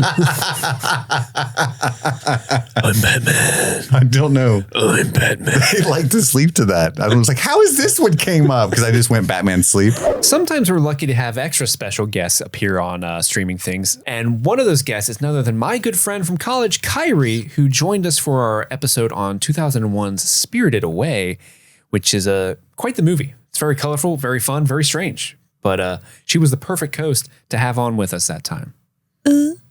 Are you doing it? Is that a no face? Nailed it. She is basically the Jenny to No Face's Forrest Gump. Because she's the first one to be like, you can sit here if you want to. Oh, okay. Everyone else in that bathhouse was like, seats taken. Yeah. I may not be a smart man, but I know what an herbal soak is. You know? That was really good. That's all I know about that. Kid, that's a great Forrest Gump. Unfortunately, it's in my DNA. That's a great pocket talent to have. Yeah, just bust. People don't appreciate it as much as you would think. One time I was at a wedding. Oh, Jesus. And my wife was like disgusted because I can imagine how much I do this at home. But it was like a bunch of people I didn't know. And it was like, I'm searching for an icebreaker. And I just thumb and finger point down and go, it's dead silent. Everybody's being awkward. And I go, and they have these like gaudy groomsmen shoes on, And so I just go, those look like comfortable shoes. And they look at me. I bet you could walk around all day in shoes like that and not get tired. And not feel a thing. And she's just like, and they all just walk away from you. Honestly, I got a couple good chuckles. And then I was like, see, you're wrong. That's an awesome thing to do. And then her dad, who's also heard me do that a bunch, was like, it would be funnier if you didn't do that all the time. Tough crowd. It's better the first time for sure than every other day. But anyway. You should try busting that out sometime as an icebreaker. Those look like comfortable shoes. Oh, yeah. Next time I see someone with good shoes. Yeah, do it. This episode of Streaming Things is sponsored by BetterHelp. BetterHelp. Steve, there's something I need to get off my chest. What's that, fella? It's been weighing on me. You know that I resigned at the day job recently, right? And I've been a little scared. There's a family to worry about. There's health insurance. There's capitalism. Sounds like a stressful time. But we all carry around different stressors, big and small. And it feels better when you bring something to the light. We keep them bottled up. It can start to affect us negatively. And therapy is a safe space to get things off your chest and to figure out how to work through whatever's weighing you down. In my case, it's all of the stress, the misery, the fear. But I had to come over here and share that with you, and I felt better. That's a real thing that happened. Yeah. Unloading all that on you and Erica and feeling better myself. That sounds like my Friday night. Sometimes you just need somebody to listen. So if you're thinking of starting therapy, give BetterHelp a try. It's entirely online, designed to be convenient, flexible, and suited to your schedule. Just fill out a brief questionnaire to get matched with a licensed therapist and switch therapists at any time for no additional charge. If you're not vibing, that's completely fine. So get it off your chest with BetterHelp. Visit BetterHelp.com/streamingthings to get 10% off your first month. That's BetterHelp, HELP.com/streamingthings. Hello, Stream Fiends, and a frosty welcome to the month of January. It's the start of a brand new year, and as we all set our resolutions and snuggle up to beat the chill, we want to take a moment to warm up our hearts by thanking the stars of our show, you, the listeners. Specifically, we want to give a super shout out to our super patrons who keep the heat on over here at the studio, and I much appreciate that because it's cold over here right now. So let's raise a hot cup of cocoa to our January heroes. Aubrey Carell, Daniel Pack, Nice Guy Eddie, Tulloon, Albus Stinkpot, Maddlestat, Susie Callahan, Anthony Corona, Jim X, Lady Trashley, Milady, Sean Myers, Just Liz Calabria, Mike from New Hampshire, Brett X, E. Scramo, Lil Tickler, Svento7, Jay Scramo, Bloffpum, AK Ashley Ray, Adam Busby, Big Butthorn, Jer Ladanowicz, Kaylee Sampson, Rabbit Dog in a Barbie Car, Elbander, Charlie Friday, Alexis Adler, Peaches, Emmy, Haley B, Joe Velez, Stanton Valentino, Trisha Bueller, Sun Loving Mortal, Suzanne Road, Jadinklage Morgoon, Kloop, Kalisha Reeves, Paula Garcia, Brenda, Aaron Armstrong, Kevin Strother, Ashley Powers, Thrift Creeper, Casey McCain, and of course, Enza. But again, thank you to all our supporters. Thank you for being our winter wonderland warriors. Your support makes every episode a snow-top peak we're thrilled to conquer. But enough cheese. Let's get back to the episode. Let's change things up. Okay. We've been doing a lot of movies and random stuff. Let's get into the real meat and potatoes of what Streaming Things is, and that is television coverage. Ooh. First up, we're going to go backwards in time to the summer when Kit Laser, myself, and Madison covered The Boys. The Boys. And this first clip has us discussing something about a creamy dessert. And I didn't understand this scene at all. Did he fuck Maeve at some point, or is that a joke? He did. Him and I Maeve don't remember that. had Yeah, that was in season 3. He cream pied her? They had intercourse. They had sex. We didn't get. I According cannot to confirm. Kessler. I can't confirm nor deny the cream pie. Well, but this is his consciousness. So now we know. I'm pretty sure that it was. I don't remember if there was an exact scene that was dedicated to it, but I want to say they both alluded to it. They definitely did. This took Yeah. me aback. I don't recall that at all. And I would have remembered that. You're making it weird. You're making it weird. I'm just saying it's an event. have remembered that. I would have remembered. You put two thoroughbreds in a room together And a cream pie. and a cream. Why are you making me Vinny? I would've- She's Vinny. pitching bud? Pinchy butts. Pinch your Who got a cream pie? Not on my watch. And then Is there enough cream in that pie? I want to know. Oh, I lost you on that one, huh? Okay. I've got to try to keep some decorum on this show. Okay. I'm going to go around back. You guys go in the front. Oh, We're going to do the old Eiffel Tower on this apartment. Okay? backseat, front seat. I always call back door in any situation like this. The back door is where the cream pie is. I know where the cream pie goes. That's Jason Statham. Goddamn megalodon. Our butchers are all over the place today. It's a goddamn megalodon. Daddy's home. What do they call ice cream in London? Ice Cream titties. pie. Oh, wow. Cream pie. I'm gonna No. when I end up in a British prison for going around asking everybody for some cream pie, I can't wait. it's on you. In this next clip from The Boys, Kit, Madison, and myself kind of talk about what superpower we would get if we consumed Compound V. What superpower would you get, Erica, if you took Compound V? Probably something really dumb, like I could tie my shoelaces really fast. Wow, that's not much better than what we come up with. Let's take a listen. I want to know, since you guys know how Compound V works, when you inject it, you get a power. Sure. You don't know what it's going to be. It's kind of tied to your own genetics, I guess. It's always different. There's even a really amazing scene in The Boys where there's a baby with laser vision who's Yeah. basically Cyclops from the X-Men. That was funny. And Butcher has to use that Uses it. baby. It's I love how he loves the baby immediately. Like when Yeah. I first see, he's like, "They're making baby soups, gross." But then he uses, "I fucking love this kid. I want this around all Don't the be time. bad, or I'll come back and spank you." Yeah. Yeah. He will. He'll frame that baby. So what power do you think Compound V would give you, Madison? Well, first, can I say I did a little deep dive on Reddit because I thought there would be some really funny like answers to this question. I have my own personal one, but These are just some funny ones that I found. Someone said able to cure cancer, but only on Friday the 13th. And then someone said you can turn fish pee into lemonade. Those are just funny. And then someone wrote, you can burp on command. I said, bitch, I can do that already. You got that compound V? You're just like excessively burping. I think shapeshifting would be the one that I would pick, or just to literally have the ability to focus, like Adderall. Like literally just let me be able to focus on something for 5 minutes. So that would be my realistic, like, please help me in life answer. But I feel like shapeshifting would be the coolest power to have if I was to take compound V. And I think I'd be able to, to like turn into a wolf, or like turn into a other people. Turn into other people. Like a Mystique. Kind of, yeah. Yeah. If you could turn into other people, could you turn into other things? Like a chair? I don't think I can. Would you get people to sit on you?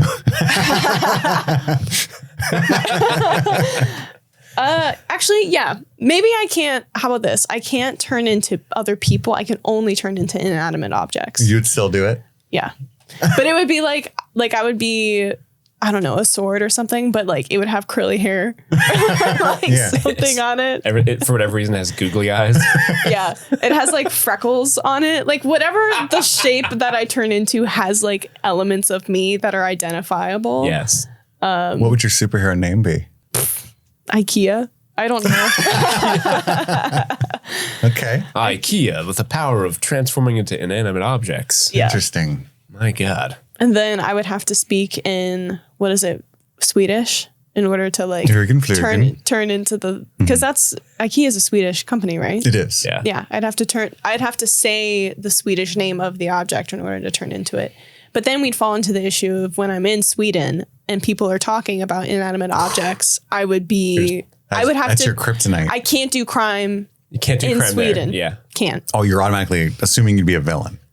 Well, no, I'm just saying like I can't go there because the word, like saying something to me in Sweden would trigger me turning into that object. So it's like the Swedes would take advantage of me and I can't do that. I can't fight crime over there. Swedish. That's a good one. The Swedish chef is basically your nemesis. Bork, bork, bork, bork, bork. And you're like, no, no more borks. Okay, that's my story. I love it. What about you, Steve? I can't top that. I don't know. I feel like the please help me power would be like, you know, similar to Madison's. You know that skill they do in the Matrix where there's like, I want to know Kung Fu. So they just like all the knowledge of Kung Fu just gets downloaded into their brain. And then they're like, I know Kung Fu. Like that would be. So you can be like it's called like techno hyper brain or something like that. Yeah, something like that. Like that would be you dope. Have like the ability. I know everything now. Cool. Okay. But I think I've always been fascinated by the like powers that like Magneto has from the X-Men. The master of magnetism. Yeah. I almost said mysticism. Different entirely. Yeah. Electromagnetic stuff. Yeah. Yeah. You could hang out. You could touch Rogue. Yeah, you could. Yeah.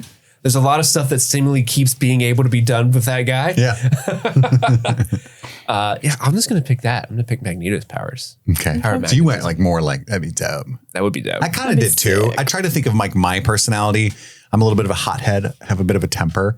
So I'd probably end up with like a Johnny Storm kind of thing. Are you flaming on? I would flame on. Flame on. Yeah. Which I assume is like almost a translucent kind of situation. Because every time you flame on, you burn your clothes off. So you gotta be comfortable being naked now. Yes, which is we know I'm not. You want to bang shot a Crown Flame Royal? on, but look away. Yeah, I'd have to stay on fire. And they'd be like, "Why? Because you're too bright." Yeah, that's why. Yeah. Not because I'm naked. I would need like a flame retardant sock. You could say like A Crown Royal bag.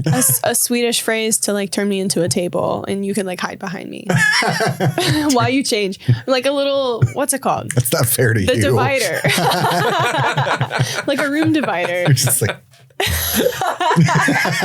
this is terrible. I'm not gonna be on the 7. That's for sure. It's the worst superhero team ever. Steve's the one fighting crime, and I'm like trying to hide your like naked body. He knows everything. She is my bars, my sensor bars. Oh no, guys! IKEA. It's the Swedish I'm chef. like blurry. The Swedish chef is here. No. I'm going to be exposed. Your superhero name would be Triggered. And Triggered. yeah, because they can just say things. And go, Yeah. I thought you were saying that's what my name would be. Triggered. That's what I am. It's triggered. But only because they can just shout Swedish things at you. That's fair. And trigger that response. Okay. That makes sense. But also it's a pun on your generation, you know? Triggered. Yeah. Makes sense. What is your superhero name? You never said. Oh, I didn't even think that hard. Cum metal. Cum metal. Okay. That was just at the top of my head. Cum Sorry. metal. Yeah, I'm cum metal. I say cum and then metal. Oh, I get it. I don't like that at all. I don't cum metal. I was like, what? If it's a whole thing new that meaning came to up. firing blanks, am I right? It's the first thing that popped in my head. Sorry. Interesting. What's your superpower name? Your superhero name? Flamer. Flamer. There you go. Flamin' hot Cheetos. I think you should go with hot toddy. Toddy. Sure. Get ready to face justice with a nice hot toddy. Flame on, but look away. Look away, please. Look away. Look away, please. I need cum metal. Triggered. Come here. I think we need to start our trio. Hot toddy, triggered, and cum metal. Together, they are the We're not. streaming society. I would love for Stillwell to try and sell us to a town. It would be interesting. Cum metal is definitely going on the Bible Belt loop. For sure. We'd be hot. For sure. We'd be hot in Sandusky. Oh yeah. I feel like. Oh, my boy Steve in Sandusky, he's gonna get us all free passes. Crime is They down. would always be at the amusement park fixing their shit. Crime has dropped 2% since we came to town. Also, the department stores have sold a lot of clothes because Chris is going through all of them. Keep burning through them. Triggered quickly. Great news, guys! An IKEA opened up down the street. No, we have to move. Shit. This next show that we're covering is from a show that's very close to my heart. I actually quite enjoy this show. I think you did as well, Erica. Ooh, which one? The Penguin.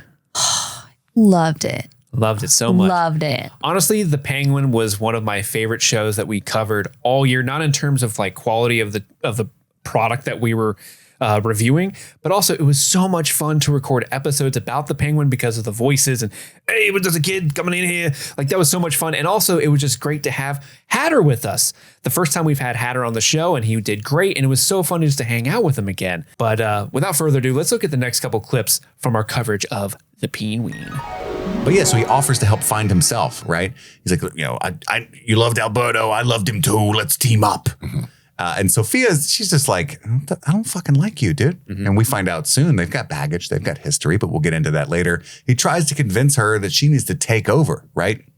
And she sniffs out his bullshit because Luca kind of clued us into her character. You've always had a nose for shit. And she does. She's always highly suspicious of Oz. She's the one that snuffed out that there's an inside man. She's very She even clever. tells him like, it's very convenient that you're on my side all of a sudden. Yeah, you always say the right things, right? And she's like, I don't owe you shit. And he says, you're right.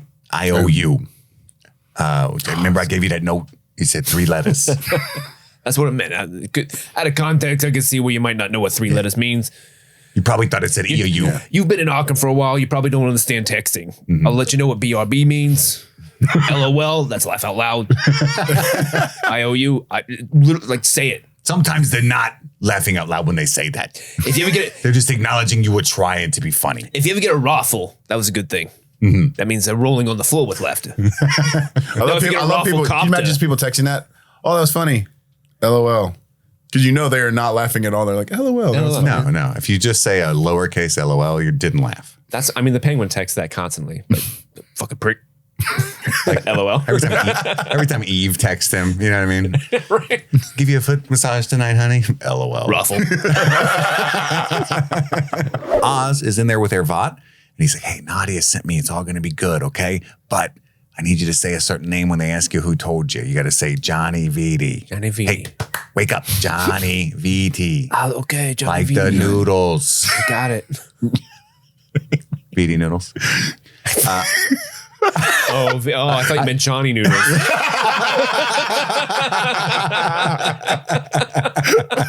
That could be his nickname. Johnny cool Noodles. mafia name. Oh, get noodles in here. Yeah, that's a great nickname. Where's Noodles at? Yeah, I like You know that. why we call them noodles?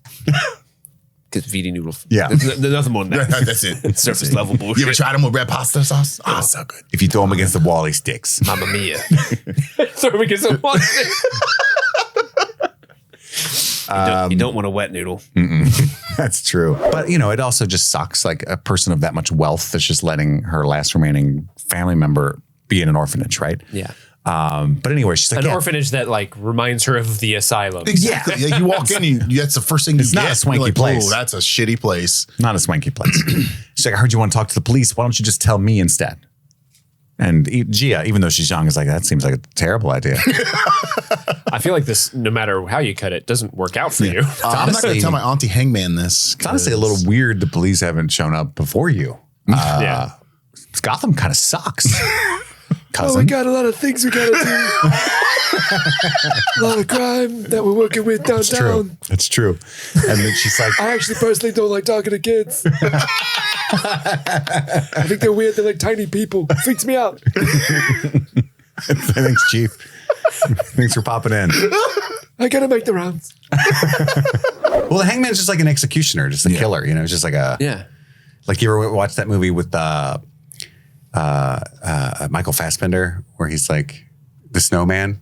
No, I never saw the snowman. Never saw the police little clues. Yeah. Never saw it. What about the pee pee poo poo man? We all know Pee Pee Poo Poo Man. Have you seen that meme? What is this? It's the poster for the horror movie, The Bye Bye Man. And it sounded so silly. Somebody photoshopped it into the pee pee poo poo man. And it's so funny. It comes out, it resurfaces every few years, and I laugh every time. Because the tagline was I remember that poster. the tagline of the movie was say his name, you won't be laughing when he kills you. And they changed it to the pee pee poo poo man. See, it's funny. That is great. Absolutely. that's so good. Fantastic. That's great. The pee pee poo poo man. You won't be laughing when he kills you. Covering the Peenween was great, but not all of the shows this year were super successful for us, including this next show. Not because of the show's quality, perchance, but just because of the way the studio decided to drop it made it really hard for the podcast to cover that. I'm, of course, talking about Fallout on Amazon Prime.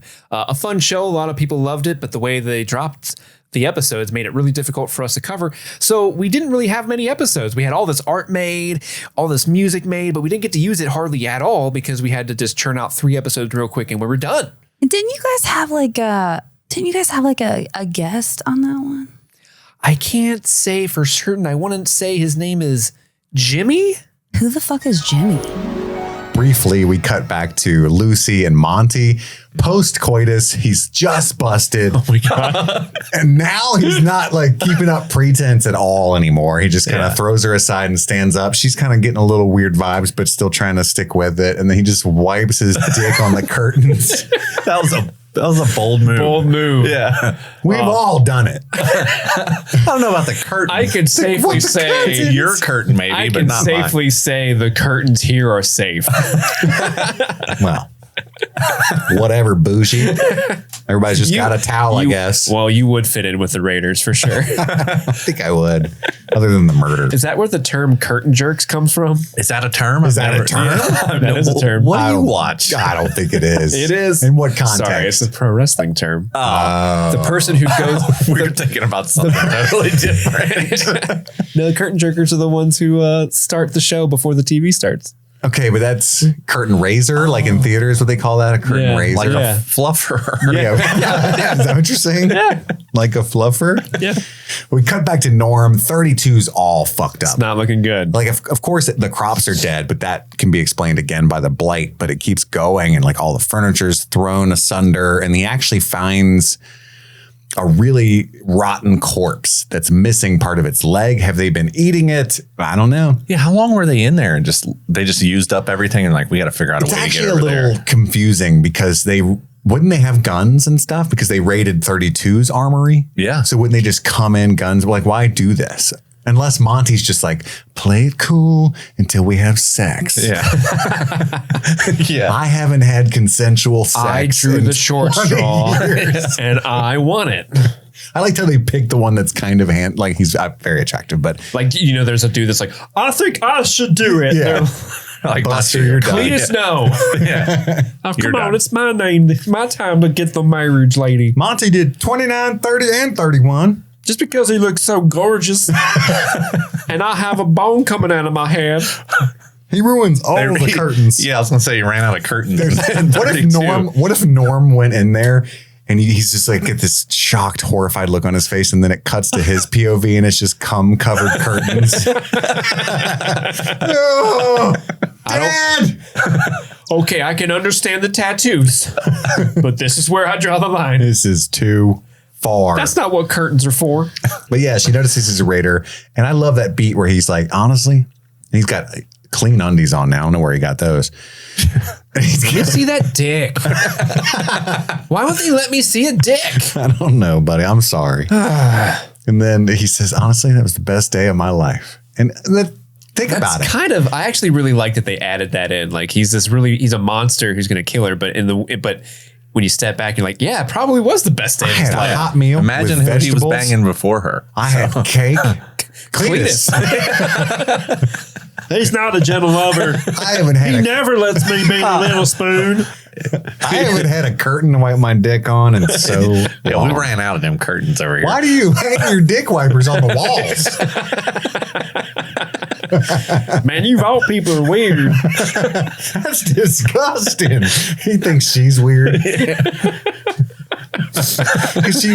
The windows were open. What were the curtains even for? Right. Maybe she had taken them off when we weren't looking. She was going to wash them. Maybe she just got them ready for him to use. It's a thing in this universe. It's like, I got a shit. Takes another curtain. She's like, oh my God, dude. This guy's going to take a long time to house break. Man, am I right? Erica, when I went up to you 5 minutes ago and asked you to join me on the podcast, do you remember how I asked you to be my guest host today?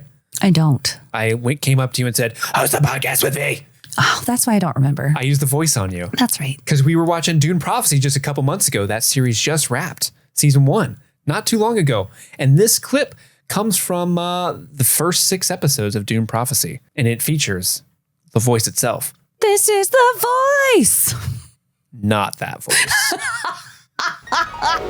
And so this is part of the show that's supposed to be this huge weighty moment that I have to tell you guys, I hate it. Stop, face me. I don't think the voice sound design. I don't think the voice sound design is as cool as it is in the movies. Well, it's because she's still working it out. She's workshopping it. Guys, you know? this is so dumb. And I know, 'cause she's like, it's just a little thing I've been working on. Yeah, I was going to show you. What do you fucking mean? That's like a major ability, dude. Some shit I came up with. You like it? That's what you've been doing in the yard all these months? Sniff your own farts. What? Yeah, I've been using it on Kasha. Where the fuck did this power come from, dude? What the fuck? Yeah. Stop hitting yourself. Yeah. Suck my dick. Queef at lunch. Yeah. It's like, it's going to be so embarrassing. Like she's just been pranking her buddies. You okay, Steve? The specificity of where to queef. In the cafeteria is the most embarrassing place. Oh no. Exactly. Oh God. Erica, these next couple clips come from a show that I know you're a big fan of, and that is House of the Dragon. Ooh, so good. Are you hot for Hot D? I'm too hot to handle for Hot D. Are you hot to Hot D? Wait, we're getting into some questionable area. HOTTOHOTD. I'm no Crispy Cole. Oh man. Ooh. Riding that coal, Paul. Well, this next clip, we're joined by Discord moderator Ricker as he volunteered his time to be the trivia host for our Hot D impossible trivia. This trivia was hailed as impossible by the mods that helped make it. And this particular clip shows why people don't necessarily always like to play games with Kit Laser. So hatching a hit behind the scenes of Hot D for 200, Ricker. For 200 points, Millie Alcock compared the dragon rigs to this piece of machinery. Like the thing she's writing on in the green screen? Is that what you mean by dragon rigs? Yes, sir. Piece of machinery. It's not going to be a mechanical bull. That's where my head was. It's not machinery, right? Right. I mean, it kind of is. Well, I mean, I'm assuming she means like, Steve. What is a mechanical bull? You got it. God damn it. God damn it.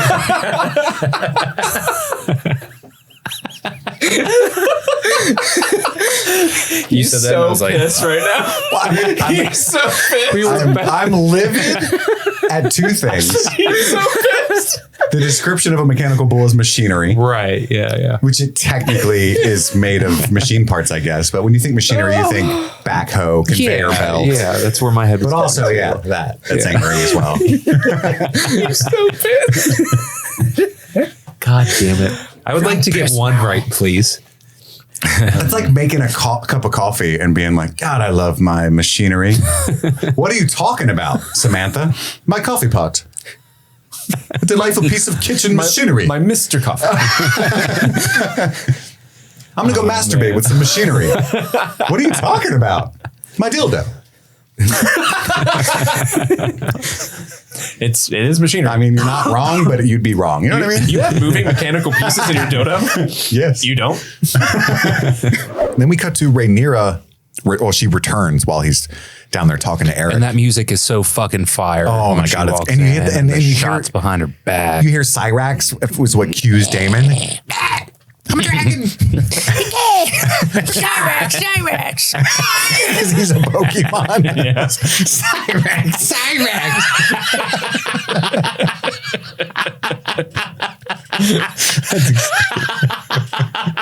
I wish they did that.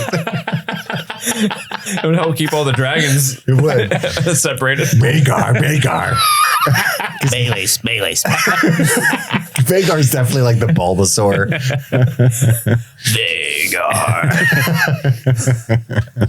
We could do this all day. What does Caraxi do? I want to know. We've lost. Big red noodly boy.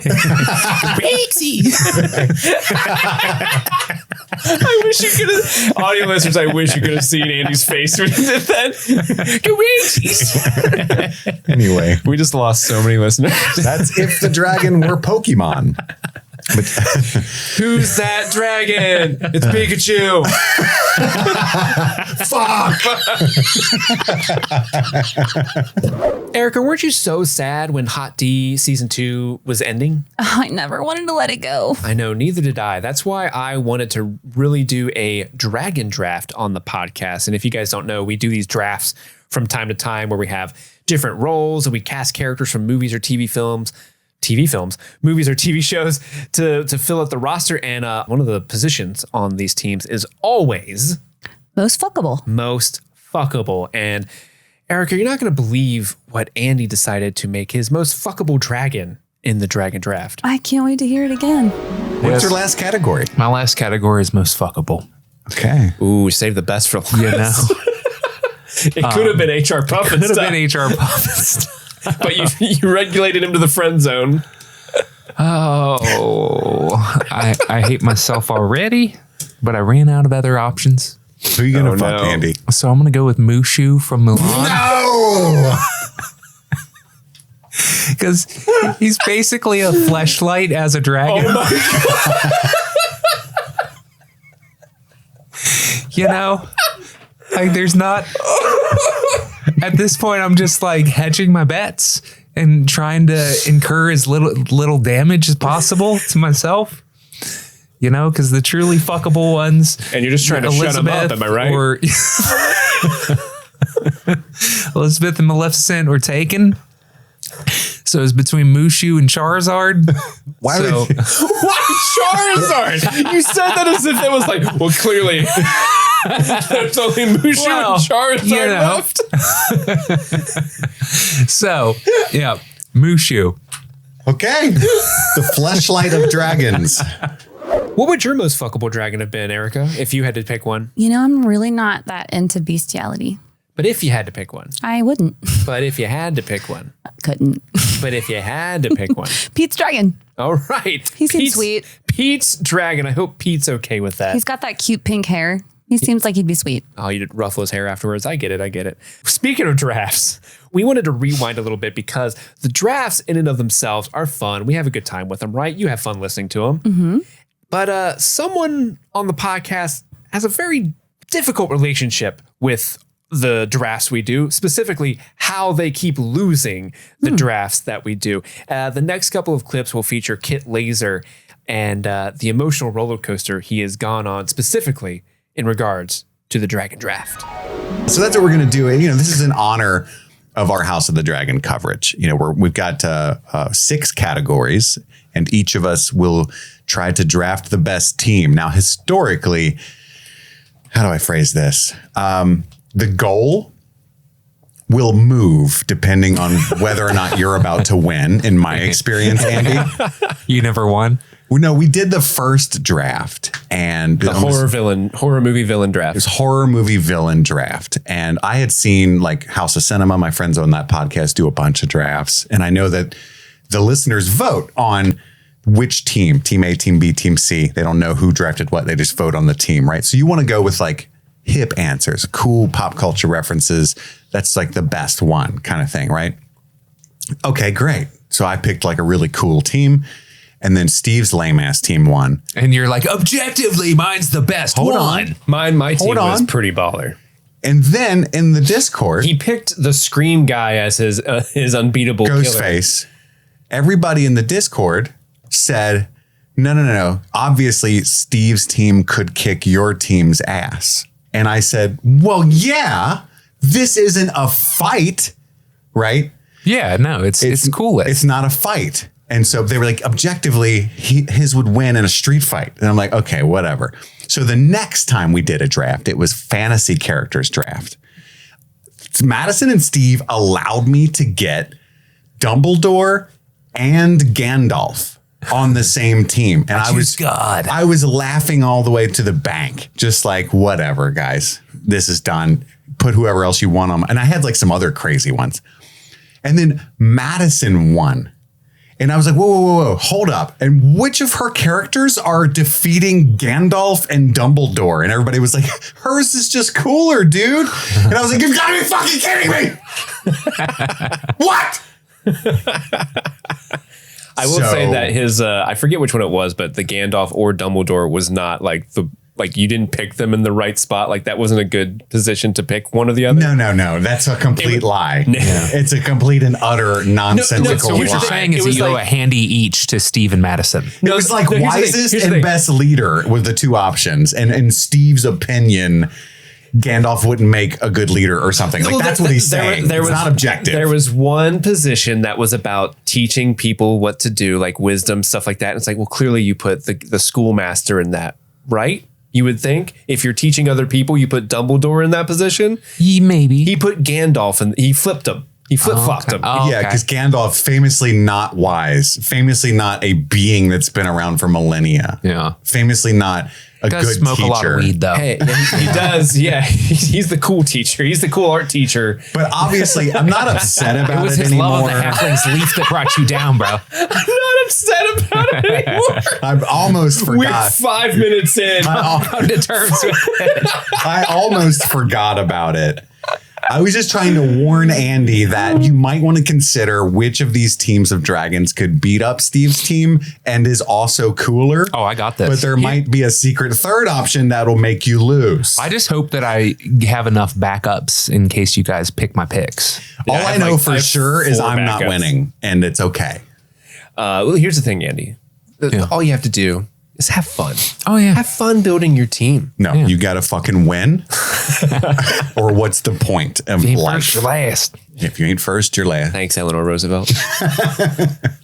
First off, we need to address the elephant in the room. Andy is here. Who won the Dragon Draft? We didn't announce it last week. Oh, it wouldn't have been right without Andy. You didn't tell me this was coming up today. No. But where else would it come? That's what she said. You don't want to know. So what was the dragon draft in case people didn't know this? For our, I guess, fake fans, what we did to wrap up our House of the Dragon coverage was we had a dragon draft. Each of us got to draft different dragons for different, Sky Hunter, whatever the fucking shit was, right? Hunter, Sneaky Boys, Warriors, most fuckable, of course, everybody's favorite category. Always most fuckable. Here's what happened, and I just want to come clean. Okay, there's some rumblings in the Discord. First off, for the first time ever for our draft history, your boy Kit Laser cleared, right? Wrecked house, every platform. Cleaned up. Collusion. At least 20% ahead. Cleaned up. It was a great team. You put together a great team. I did. And I'm pretty happy about that. Honestly, it was one of those situations where in the moment when we were drafting, I was kind of like, I'm having fun. We're being all silly. Andy's throwing out HR puff and stuff like it's normal. And then after the fact, when I was creating the graphics and everything to put on social media, votes, that's when I was like, holy shit, Chris's team rocks. Yeah. This team licks tits. It does. And both of them. And yet... You didn't have puff and stuff, my dude. I didn't. Come on. Like Icarus, I perhaps licked too many tits. Yeah. There are rumblings in the Discord that perhaps I did not win, that perhaps I was disqualified in a hilarious turn of events. I support this. We've established some rules way back when we did the first horror movie villain draft. And in fact, I think what makes me think, I think this is just it's just a draft rule in general, right? Yeah. You can't pull two things from the same franchise. And I, as you all know, awesome as my list was, had two dragons from House of the Dragon. And you might be thinking, if you're a Kit Laser supporter out there, all six of you might be thinking, but Kit, Big Dig Boy. That's what they call you on the street. Yeah. That was a House of the Dragon wrap-up draft. You were just repping. You were just doing your job. And I'm like, hey, that's fair. But also, I do. Yeah, Mom, you're right. I do think there's some validity to that. And so, as an adult, I'm going to bow out. Whoa. I'm going to bow out. I think I lost. I win. Holy shit. I wasn't going to press you on this. I was just doing it as a joke. I think it's fair, honestly. I'm sad to report. So I don't know who the second. It was Andy. Are you sure? Yeah, Andy was second place. I was in third in all the polls. Andy was in second. Are we going to let HR Puff and Stuff take this? Puff and Stuff ran. Honestly, Puff and Stuff, I think, really put Andy above. I saw more people going like, fuck yeah, HR Puff. Actually, I take that back. It was probably Mushu. There was actually more people who were like, yeah, Mushu, I'd fuck him too. Andy's fleshlight dragon. And somebody in the Discord was like, I can't believe Mushu hasn't come up. And somebody was like, oh, just wait. Just wait a second. Oh, he comes up. I don't know if you're going to like it. So there's that. So yeah, you guys can laugh and point and whatever you want to do. I mean, this just bodes well for the next draft we inevitably do, where you can just be like, I'm going to win this time. Mm-hmm. I keep getting screwed over. This is honestly, the Streaming Things drafts are the worst drafts since Vietnam. Wow. Wow. Okay, Bone Spurs. That's what I'm thinking. That's what I'm thinking.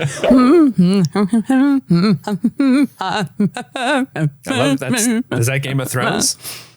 Oh, no, I was just humming. Oh, okay. Well, it reminds me of the next several clips we're going to be showing, which is from our Game of Thrones coverage that you can only find on Patreon. That's right. If you're not a member of Patreon, we're going to give you a couple of these clips for free. You don't have to pay for them. They're free. If you like them, I highly suggest you go listen to the full episodes on patreon.com/streamingthings. So let's listen to the next couple clips from Game of Thrones.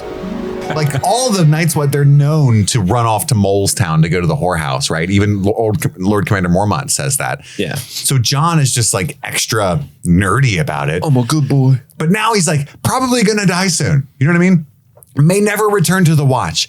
And he like has the audacity to like hesitate with. We shouldn't. Oh no. Oh, for what? Yeah. For what? Well, he's also never done it before. So he's like, oh my God, what do I do? I'd be fucking Tormund. I would be the sluttiest wildling of all time.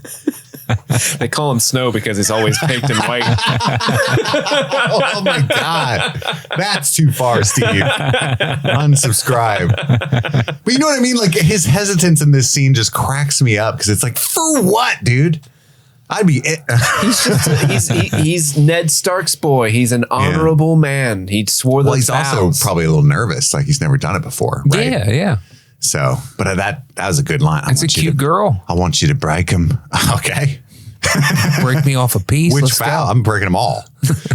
I'm the shield and whatever. But so he's like, I know one thing you don't know about. And she's all like, and he goes, and then she goes, Yes!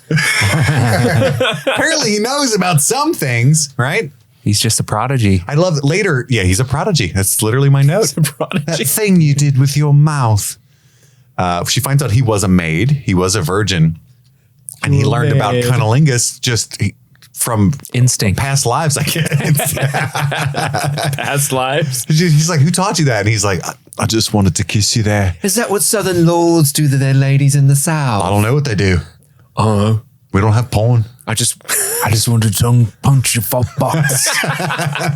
That's right. Oh, he went that way too. Yeah. He went everywhere. By her Turns happiness, her around. He did a lot of things. And she talks about how she's kissed by fire, her red hair. I love when they're trading sex stories and he's like, well, I had a little crush on a girl once. And she's like, oh, I had this fucking huge, thin. This is thin boy. Oh, that's enough. Have you ever seen an elephant? A what? An elephant. I would imagine he hasn't. And then they have a bath after, which was, I think, backwards. Yes. It's like, when's the last time you've had a bath? And they jump in. Like, seriously, when she said that, I was like, oh man, he went to Flavor Town.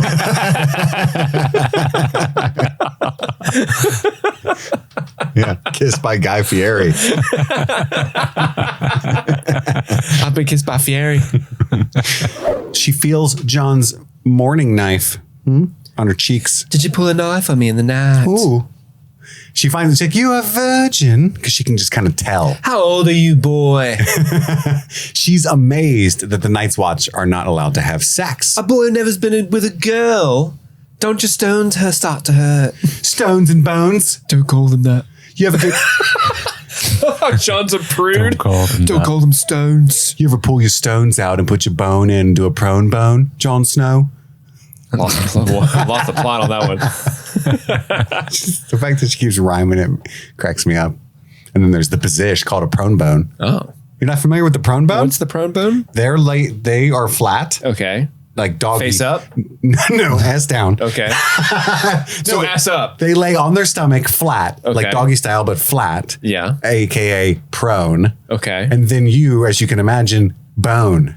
So you're on top from behind. Oh, so it's like a missionary, but upside down. No, but They're yeah, upside I know down. what you're trying to say. Yes, but that's not how I would describe it. It's called a prone bone. Okay. So it's like one of the best ones ever. Doggy laying flat. Yeah, flat So doggy. Extra points if she starts to crawl and keep up with her. Because you're prone. It's Call of Duty and you crawl. I didn't like the connotation. Why is she trying to crawl away? I didn't like the connotation. Oh no, you guys went there. It was supposed to be a fun, adventurous thing. Like, let's make our way to the kitchen. You know what I'm saying? You turn on some Mario music and you... Dun, dun, dun, dun, dun, dun. No. Yeah. Anyway, that's a classic. Like, Is that the etymology of the term pro bono? I don't think so. I don't think so. But I feel like Ygritte knows what I'm talking about. Prone bone. Your bones and stones. I'll be honest with you. I'm actually petrified of having a catheter. I've never had one, knock on wood, so Sure. far. So, but that is something that every now and then, like, there's a brief moment whenever I get sick. There's a brief moment that, you know how, like, Oh my God, I hope I can pee. well, have you ever done this? I might be crazy where you get like a little sick, but there's that brief moment in your mind where, like, what if it gets worse and I have to go to the hospital? Like, Yeah. you have that little, whenever my brain kind of goes down that path, it always goes like, and then I'll have a catheter. And I'll be like, no. In your urethra. I'll pee in the bed. Let me pee in the bed. Interesting. It's like your deepest fear. Mm-hmm. Yeah, because you're afraid you'll get an erection and embarrass yourself when they're putting it in. I mean, I wasn't. I'm sorry. Now I am. I don't understand. Make it soft. I can't get it in. I can't. I can't help Only you it. can. Quit looking at me. Don't yell at me. It makes it worse. Oh, I'm peeing on the bed now.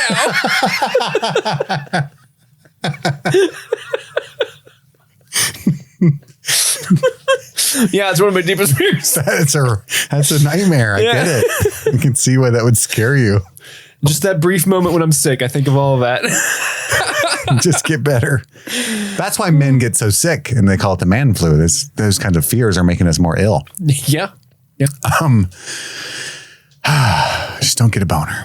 This next set of clips comes from a show that is, very near and dear to my heart. But before I tell you what show it's from, I have to ask you a question.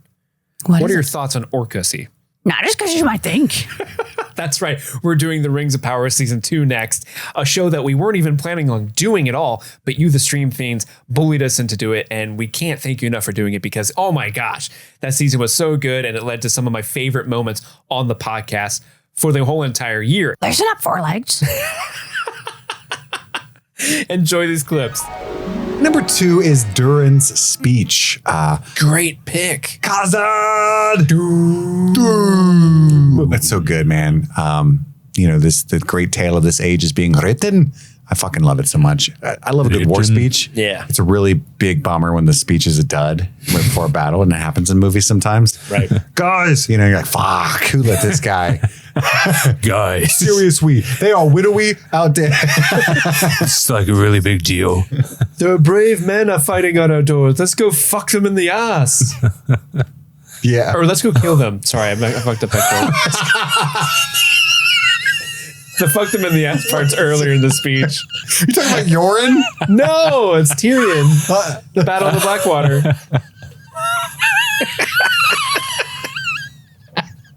What the fuck are you talking about? Somebody clip that. Ricker, you know what to do. There's brave men outside.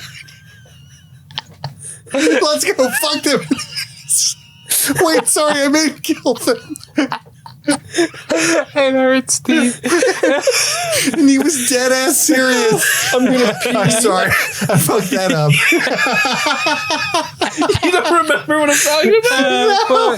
Oh, That's so funny. Tune into their Game of Thrones season coverage on Patreon. You'll figure it out. I thought you were talking about when Yoren was telling the minute, wake up, there's people out here that are going to come in here and fuck you bloody. He says that. Oh. Oh, that was I so know good. the speeches you're talking about. Oh my God, that was so funny. I cried. You're not brave enough for what's coming. And this is where they're like, let's January 6th. The only thing more patriotic would be is if a fucking eagle showed up. Oh, there it is. I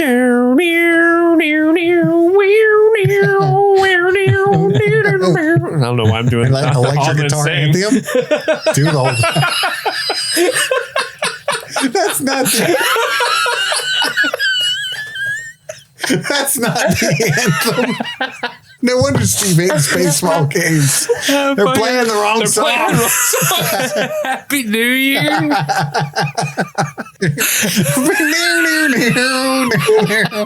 What are you, secretly Canadian? This episode's going to be incomprehensible for people. Yeah, it's just the national anthem. Who knows it really? So it doesn't affect it that much more for me. It's just, have we seen cool any? That now they have a little bit of motivation. Have we God seen any forbid. female orcs? I can't recall. Oh, dude. I'm sure we have at some point. Like we just might can't tell. They just might not have the stereotypical gendered Orcussy? like looks that we yeah Orcussy. Dude, that Orcussy's good. You didn't have to go that far. You didn't have to throw out a preference. Get in there. We're going to start selling some plugs. The Orcussy is good, my lord. Their roots go deep. You're like, stop now. Far enough. That's my role. Looks like ass is back on the menu. They're fresh. Why would there not be female orcs? I don't know. I don't know. I don't know. As far as what's it called? Like a Pokédex, but for like the real word for that. For Pokédex? Yeah, like zoology, like a fantasy book, a bestiary. There we go. Oh, bestiary. Yeah. It's like a Pokédex. I like the Pokédex. Pokédex. I'm not wrong. Where's my Lord of the Rings Pokédex? Is it bestiary? I've always pronounced it bestiary. I mean, it's only BES. Yeah, I know it's a beast thing, Right, but it's yeah, like just reading, hooked on phonics style. Just reading. Just reading. Just me reading here. Just me reading. It starts off with some dudes and hanging out with Elendil, and it's a Sealdor who they believe is dead. His horse, Barrick, won't listen to anybody, and he runs off. We find out very shortly that it's because he senses where his master is. I gotta find Bubba! And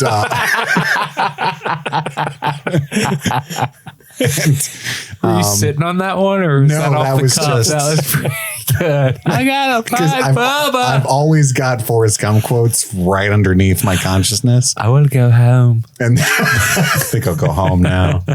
And then so we cut to wait. Oh yeah, the orcs that find it's a four leg. They don't be afraid, four legs. They don't know what horses are. I love that little touch. We don't have a bestiary. No. Check the Pokédex. And then they try to like catch him or something, and he like they're gonna fuck that horse. You know they are.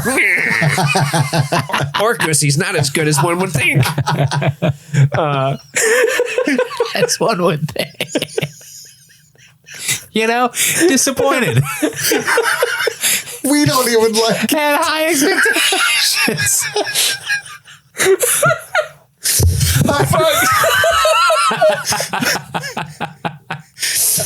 I'd much rather fuck this horse than my orc wife. Barb. Think about it, they don't ride horses. That's what they think the humans are doing. It's a little inappropriate before a battle, but they're rubbing it in our faces. Let me get some of that four legs. And the siege engines have gone silent. What are they doing? Oh no, they're going to start lobbing missiles at the mountain to dam the river so that they can cross.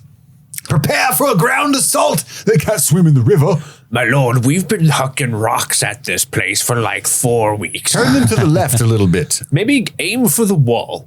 You're that son of a bitch. That's crazy enough. It might work. I mean, I get it. That's something you wouldn't think immediately. Like, oh, sure. Let's use our rocks to break the wall, even though we can't even get to the wall. Let's just hurt them. Wait a second. I've had an inspiration. What do you think? Bring this was down the mountain. A thing where like 4 weeks in, the one guy's like, wait a minute. Even if we do break down the wall, how are we going to get over there? Fuck. We didn't bring boats. We cut all them trees down and didn't build a single fucking boat. Well... Damn rock can't swim. Maybe one of the orcs just showed up from Mordor, like, Carl, and he was like, why don't you just hit the mountain? You know what I mean? It was one of those guys. Ah, my child. Fuck, I'm glad you showed up. Everyone, this is our A+ child. Carl gets to sit by daddy tonight. I bet the mountain will drain like fucking immediately. Yeah, because the river flows, man. Yeah, but it's definitely not gonna like. Oh yeah, it would just be no river at all. And now we can walk on it. You know how fast elven rivers flow? Oh, it's fast as fuck, bro. But not that rivers fast. all flow in one direction because of gravity? What? Is that a thing? Yeah, they all go. I mean, I guess maybe. I don't know how do rivers work. I feel like we're on Joe Rogan's podcast right now, but I think there's a whole thing about them. What directions? In the northern hemisphere, north to south? Yeah, or something? it's got to be a hemispheric thing. Not all rivers flow south. What directions do rivers flow? Rivers flow downhill due to gravity. Okay. So they can flow in any direction, south, northwest, or east, or other directions in between the four coordinates. You're wrong. But I was moving on. The truth is that like all objects, rivers flow downhill because of gravity. Yeah. And they all empty into oceans? I mean, yeah. Eventually. I don't know. Or tributaries. Very large lakes. Sure. You know? Water. Some Great Lakes. I offered nothing to the listeners at home in the form of fun facts. This is why we talk about movies and TV shows. Not even that. Yeah. I mean, I got nothing. But so you know, now you can tell your friends and family rivers could flow in any direction, literally, that you could name. You can dam them with mountains. That's going to come up in the next trivia night you go to. That's right. Yeah. Name all directions that apply. North, south, east, west, or any of the ones between them.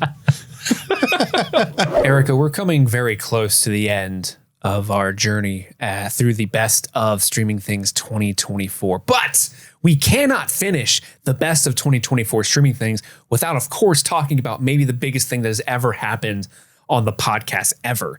And that is the first ever Streaming Things live show. Oh my gosh. So this was something that it was my New Year's resolution last year to have a live show for the podcast. And I have to say, you were absolutely instrumental in making that dream a reality. I don't think I could have pulled it off without your help. You don't get enough flowers as it is in terms of what Streaming Things is. So this is my chance really to thank you on the air for everything you did. You put up with me during that month. I was kind of a curmudgeon at work, and then that as well. The stress was getting to me. So you put up with me. You helped me when I needed it, and you just really made that thing possible. And I don't think people truly appreciate how important you were to getting that off the ground. So thank you so much for helping me with the live show. How do you feel about the live show? It was amazing. Yeah. I heard you say that you want to do a live show, and I'm like, oh, okay. Like, that's a great goal. And then I watched as you worked really hard and you pushed in, February. You were like, I was just thinking, oh, this is really going to happen. He really wants to do this.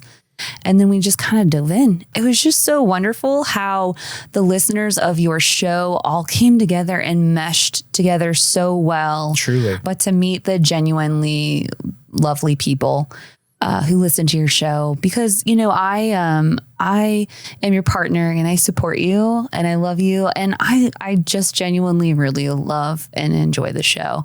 I'm a huge fan, and it was just really fun to see it all come together and watch you enjoy seeing your dream come to fruition. So it was really great.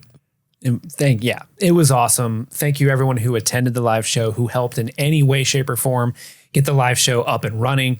It was a huge success for us. We're definitely going to do more in the future.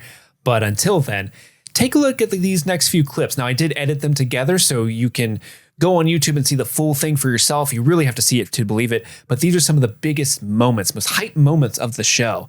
And I won't spoil them for you, but they're pretty epic. Kick.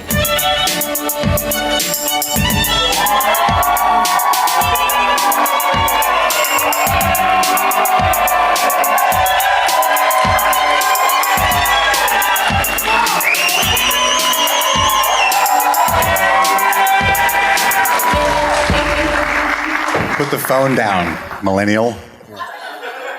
Welcome back. My name is Kit. I'm Andy. And I'm Steve. And this is Streaming Things. I've never done that with an audience before. Yeah, it's weird. Did you guys know that our crowd was so sexy? No, honestly, everybody's shockingly hot. There's a whole lot of 10s out there, and Phil. We're gonna need. I thought it was gonna be a bunch of nerds. Dude, shout out to this. This is insane. Thank you. This is fucking incredible. Wow. Darkness once again threatens Middle-earth. Though Sauron was defeated, his spirit has not yet left these lands. In secret, the Dark Lord has taken a new form, and none can say who or what he has become. The free peoples of Middle-earth grow fearful as whispers of shadow and flame return to their borders, yet hope is not all lost. In the distant realm, the Valar, two unlikely souls, Dirty Mike and the boys, have been plucked from the void, given a second chance by powers beyond their comprehension. The Valar themselves have demanded their return to Middle-earth, for their fate is intertwined with the Dark Lords. The task before them is no small one. They must uncover Sauron's true guise and stop him before Middle-earth falls to ruin.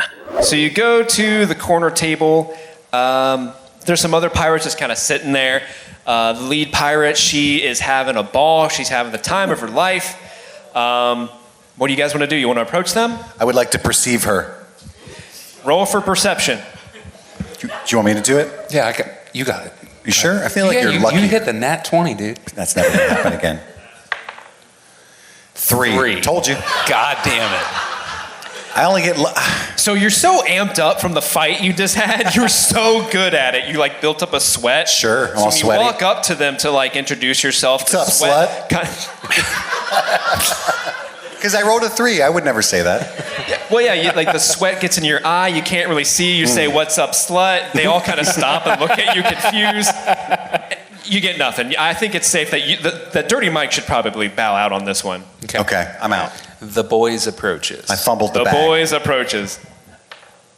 16. 16. I'm all smooth about it. I'm never going to have a higher roll than you. So he rolled a 16. He's perceiving this pirate at the bar. You're able to deduce that the lead pirate in this group of people at the corner table is wearing a brown hat, a black vest. Let's go. A sword earring. I just want to say sword. Sword. And a white feather. Let's fucking go. I don't remember why we were looking for him. It's her. Her. Them. Right? Isn't it a lady? Just say, "Hey. What's up? I know Lithrandiel." Hello, I'm sorry about my friend. How are you? The lead pirate looks up to you. She smiles. Oh. She sees the face of a friend and Kit Laser. The boy. I'm sorry. Yeah. Dirty Mike. Sorry. I will use the fentanyl if she doesn't hurry up. And I can't quite give this character a voice, so I'll just let her talk to you guys instead.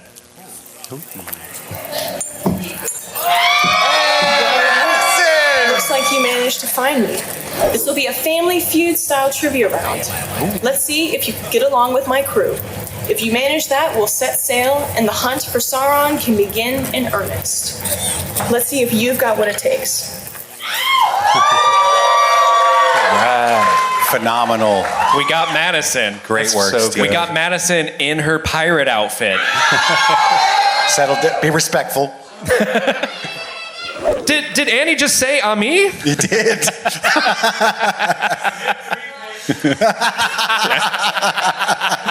As the riddle's final words are spoken, the stone statue shudders to life, and its chest cracks open with a grinding noise, releasing dust and light from the jagged stone. Steps a plump, jolly orc dressed in a pristine French-made outfit. With a proud curtsy, they greet you in an exaggerated French accent. Ah, magnifique. You have solved the riddle, yes? Quite clever, no? Many have tried, but only you have the, how you say, brains?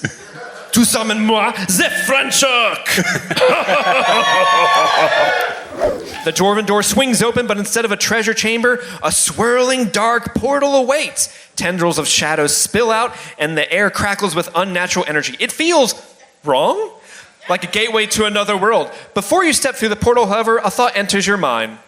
You've actually never asked the French orc what her name is. It's quite rude. We asked the French orc what her name is. Oh, you honor moi. No one has ever asked the French orc's name before. I have had many jobs, many titles. I have had many names. The French orc is Sauron.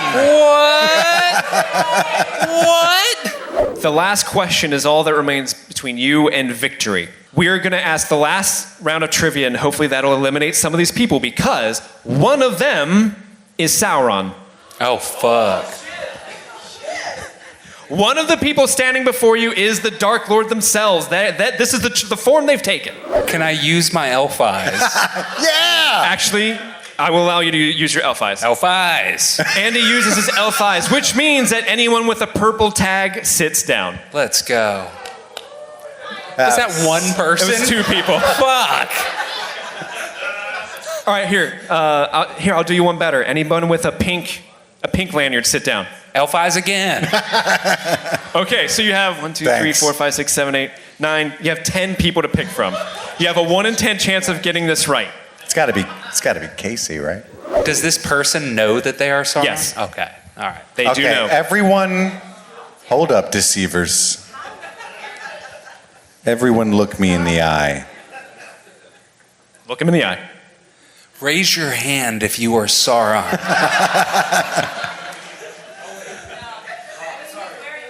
Oh, fuck. You gotta pick somebody. Casey just looks sus. Casey's looking sus? She couldn't even look me in the eye. It's gotta be someone. You gotta pick somebody. I was also leaning Brett. But Liz is like... She said I have attitude all the time. Sure, dog. I'm leaning Casey. Oh, we're going to go Casey. You're going Casey? Okay. Despite your efforts, the great deceiver is too cunning. Everyone sit down. Fuck. She tricked me. The illusions laugh in unison, echoing through the unseen realm. The chance to find the true Sauron slips away as the darkness tightens around you. A figure emerges, shadows collapsing into a single form. The true Sauron, whole and more powerful than ever. There are darkness pulsing across the ground. Now you have one choice: to be consumed with a real Sauron. Please stand up. I knew it! That's just my face.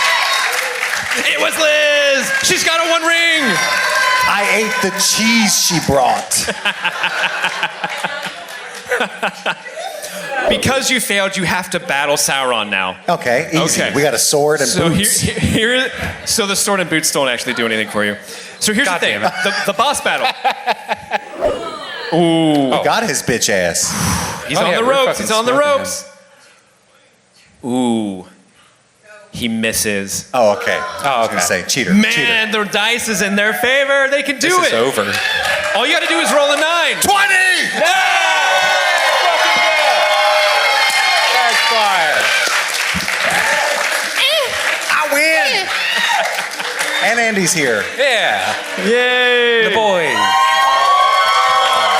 And that concludes Streaming Things Trivia.